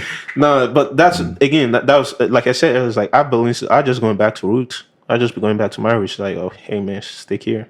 Like, it's cool. I know hip hop and stuff, but like, you could take hip hop away from me and I'll still be fine. Yeah. Right, yeah. Like, that's just the truth. You can take it away from me. You can say I can't listen to hip hop anymore. Will it be tough? Yes, but I will be fine. Yeah, a bunch of other good music. I'm with you. Because gospel is there. And the thing is, gospel is all, like, people don't understand. Gospel music or like Christian music is number one before any other thing for me. Fair. You know, so it's people, like, R&B came from gospel, but nobody want to accept that. Yeah. But it's cool. A lot of the greatest singers came from the church. Oh, for sure. Yeah. So it's like, I've met skilled people that can sing. Bro, The best are the church singers. But the best drummers of all time All from the church too. are church drummers. Yeah. The best keyboard player. They're from the church. Oh, 100%. I don't care. I'll stand by that, bro. No, it's not. Yeah. I 1,000% in agreement with you. Like, some of the best like instrumentalists I know, like, from the church. For Funny sure. enough, the reason I started rapping is because everybody in my house could sing. You want to do different. It's not I wanted to be different. I can't sing like them. Like, they were all good. Like, they were good singers. Yeah. They may not be the greatest singers, but they were good singers. Yeah. I couldn't sing like them. I was always like, I had a bass voice, and my voice when it came to this was like, fam, you wish. But that's why I said, like, everybody's voice is unique, because the older I got and I learned to use my voice, the more I rap, the more I did it, more and more. I was like, oh, You can sing. I can't sing. It's just I can't sing like they do. You Yeah. can't try You to gotta sing sing like you. Yeah, I can't sing like they do. Yeah. So that's how, like, for me at least, I was like, oh, everybody can sing. Because if I can learn to sing or hit the note Yeah. A flat or what do they call it, B sharp. B sharp, yeah. And I'm sitting there and I'm trying to find the key. Well, B by sharp's crazy though. Yeah, it is crazy. It is crazy. But it's like, if I'm sitting there holding like C, or for example, or D, and then trying to find that pitch for me, how it fit, Yeah. you can't. All you need is practice consistently, and then you eventually find it. Just gotta know what your range is. That, Yeah. bro, because I didn't know what my range is. I'm trying to tap into ranges I wasn't birthed Yeah. for. I was like, fam. That's funny. I was like, funny. nah. I was like, nah. That can't be it. That just can't be it. But overall, no. I think that the best instrumentalists are from church. I'm in a total agreement with you for sure. For sure, 1,000%. Yeah. Like, drummers, especially, Crazy. Lord. Crazy. I've seen so many clips, and it'll be like, oh, like, when did you start drumming? Like, oh yeah, like I grew up in the church. And I'm like, this guy's got chops. This guy's crazy. got chops He's for crazy. sure. But you know what's crazy though? It's the fact that everybody's dynamic is different. As much as they all grew up in the church, their dynamics is different. Like, guitar players in the church back then and guitar players now, Different. The most underrated one, bass players. Bass, players, yeah. Underrated. They deserve a special place in That's heaven. really funny, bro. There's like, obviously working at the music store, I do a ton of like work and rentals and stuff for like churches. And shout out my guy Josh, but this guy, you know who I'm talking. Yeah, so Josh we comes went to in the all the same time. church. You do? Yeah. You're a New Life guy? I understand. Shout out. Nah, oh man, yeah. Bro, he cracks me up. But so he comes in all the time, like renting stuff, and he's like, I need these lights, and I need a bass amp, and I need these speakers. I got 8 wireless microphones, and I'm like, what the heck? And I'm like talking to him, like, man, I might go to church if this is what it was. This shit got popping. Come to church. I told him, I said, I'm gonna go home to Calgary, and I'm gonna go to church at Christmas with my family. Yeah. Like, we're not good church people. We go on Christmas, you know. Yeah. But I'm like, it's gonna be 5 old white ladies who can't sing Come and to 1 church. microphone. Yeah. And Josh was like, oh man. And I was like, if I went to church. Nigerian church, I'd probably love God. Go crazy. Yeah. Hey man, this is an official invitation. Come to church. We'll I'll see. pick you up myself Bro, I if will need stick be. out like a sore thumb. I will pick you up myself if need be. Come to church. We'll see about it. See, I know where you stay now. Just tell me. Hey, That's Lil, so funny. I'm ready to go. That's so Come to funny. church. Yeah. And I'm not even joking. That's the crazy part. I'm not even joking. He'll do it. I He'll believe do you. it. He'll do it. Come to look. You too, E man. Come to. We'll see about it. Oh man. Look. I'll come for the music. We'll see, but See, you may come from the music. they'll call me out, bro. The pastor will look at me and he'll be like, Nah, the ginger guy right here. Nah, they will call you out. Nah, No, not in a bad way. No, not in a bad way. No, but like what I would say is this: you may come for the music, but you stay for God. No, that's fair. I'll no, tell you that. I know. I'd be respectful. I'll tell you that. But no, I think honestly, like he's like I thought I knew people that could play instruments until you start meeting people that actually can play instruments. And it's like there's levels For sure. There is levels. It's like there's levels. It's like, and it's like it's the same with like jazz players, for example. Like jazz players, like they're good, but some of them also grew up in the church. Yeah. Like For sure. Like a lot of things stems back to the church. Everything, like rock and roll, no matter how you want to look at it. Blues. Where did blues Originally, come from? yeah. No, where did blues come from? Absolutely. So it's like everything still extend back Yeah. to the church. Yeah. I mean, North American music, like if you really want to go nuts, goes back to like spirituals, like, and that's like a long time ago. That, Gregorian like, chant. but like even then, it's like No, past that, but yeah, Gregorian chants for sure. Europe, but yeah. No, but like that's music, man. Music transcends things. It's like that thing we're saying about world music. I'm like, North America is the only people that I know that say that, because like UK people don't say that. No. Like, for like music going back to the church. Yeah, no, like world music. Like you were saying, the class you took is like That's not what they call it. that's not what they call it. Yeah. It's called music. Weird. It's like That was part of it too. Is they were It is a like, weird that's a term. bad term. I think know they what I just mean? wanted to just like combine everything into Bro, one and just call say it that. music. Yeah. You know? Say, yo, I'm not used to Swedish music, or I'm Yeah. not used to Norwegian music. Yeah. But Yeah, but if we're talking about like Colombian music, you can say Latin You could music. say Latin but if you're music. saying world music, I don't know what you're talking What does about. that mean? It's like what exactly does that mean? It's like it's just it's just the wrong They just want to condense everything. that You know? and it's like it doesn't work like that. I'm No. sorry, I hate to be that guy, but no, I actually love being that guy, but it doesn't work like that. It doesn't work like that, because it's like if you're saying world music, it's like you're taking all this other facet of music that you are not used to, and then you're putting a title on it, and then you want everybody to know. That's false. That is very very much wrong. So it's like, it doesn't work like that. But again, it is what it is. They're trying to. No, do we're getting better. Everybody, yeah. we're gonna learn more. You know what I mean? Like I learned about so many different genres of music that I never would have heard about. Yeah. And the whole time, my teacher was like, "It's important that we learn these things." And then one day, it's gonna be called, "Okay, let's take a course on one specific country's type Country of music." music, yeah. Do you know what I mean? And then learn about these other ones, and like it won't be so so alien to people to just like. And that's the thing, because it's like, let's think about it like this: the quote unquote tradition music in United States and Canada is not theirs. No. It's no. okay. Yeah, for But sure. now let's go outside of that. Every country have their own traditional music because there's a traditional language to them. Yeah. So because certain countries or people don't speak your language, you're now alienating them and making Right. them put them so in it's the like box, yeah. they put them in the box. It don't work. Because to you, they may not have Beyonce, but they have their Beyonce. Yeah. They may not have their Drake, but real. I'm sure they do have theirs. For real. So it's like perspective, the way you look at it, the way you try to like, and part of this is also what the way the system is ran, because it's like if it doesn't fit them, then it's not right. Yeah, open-mindedness Fair is important. So it's like, because you can't go to a country that like right now you can't go to a country and say, "Oh, your word is world music." Fam, they'll slap you. Yeah. It's not world music. Man. What are you saying? Slap you. You go to Brazil, you're like, "Yo, I love world music." Dude, that's disrespectful. That's They'll say, Bro. "Whose music?" Yeah. And it's to them, it's not about like, oh, you sing. It's the fact that you are so ignorant. Yeah, for sure. Because that's But what then you'll it tell is. them 70 different genres in North Yeah, America. exactly. It's like it's the fact you're ignorant. Yeah. That's just it. So, but other than that, I think music is music everywhere. Fair enough, man. Agreed. Universal language for sure. It is. Music is universal. music everywhere, but I Yeah. think there's still there are levels to music for sure. We're gonna have to drop Yeah. this as a 2-part episode. Maybe, yeah, low No, key. dead ass. Our computers will explode. Yeah. What's it called? Yeah. You know we might what? have to like wrap it up pretty soon here. But like It's all good. anything, man.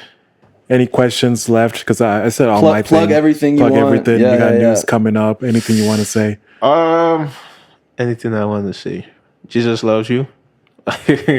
First and foremost, Jesus loves you. I think that,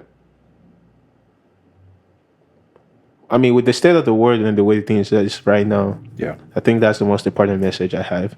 Fair. Yeah. Go have a relationship with Jesus. If you don't yet, and I use the word relationship because that's between you and him. Fair. It's not between you and man. It's not between you and nobody. It's between you and God. Musically, Let's hear it. Nothing. I know we have. I know me and him had a conversation earlier He this still year. owes me shit, bro. Okay. He still hasn't sent me the beat. I've sent you the beat. What are you Here we go, saying? here we go. Why are you lying? Okay. I just haven't finished it. Here we go. I started writing to it. I just haven't finished it. But what I call this? There was funny. You weren't there during. Was it this year in the studio? In the studio, like late at night. Late Yeah. at night. So there was this interview session we all did, Okay. and I want to say I'm still in the process of it. I understand. Yeah. I want to drop music for sure, but at the same time, I'm just really careful on the type of music I want to drop because that's the type of music I want to listen to. That's very fair. So Yeah. I'm really very, very kind of like, I'm trying a lot of things, but at the same time, I'm not trying a lot of things. I'm Yeah. just finishing up a lot of things. I think that's the word I'll use. I'm finishing up a lot of things. I haven't really thought out stuff I'll drop yet, but there were a couple stuff I wanted to drop last year that didn't end up going. Yeah. But I'm like, one day I might just bite the bullet and be like, hey, Let's do it. I produced this. I Yeah. didn't write it, but I Yeah. produced it here with the homies and all that. But I think, long story short, new music will be available. I don't want to say soon because that's Soon a lie.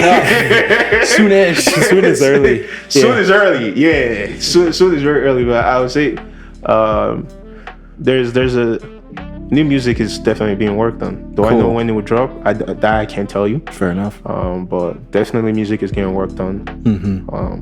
Working with other talented, great people as well. Yeah. So yeah, and he's one of them. I haven't worked with music with you, so I know. You came Hopefully. into the store a couple times and you were like, you should send me some shit. And I was like, absolutely never did. Yeah. Never did. I lack on that. E-Man holds me accountable for that. I give him a lot of credit. you know. So Yeah. but other than that, no, I think that like the first thing I said, just love you. Go find a relationship with him. If you haven't, do that because the world ain't looking so good right now. They're looking so Yeah. good right now. So Yeah. Be nice to your family and friends for sure. that and be Be good to your kind. neighbors, Don't be yeah. nice. Be kind. Facts.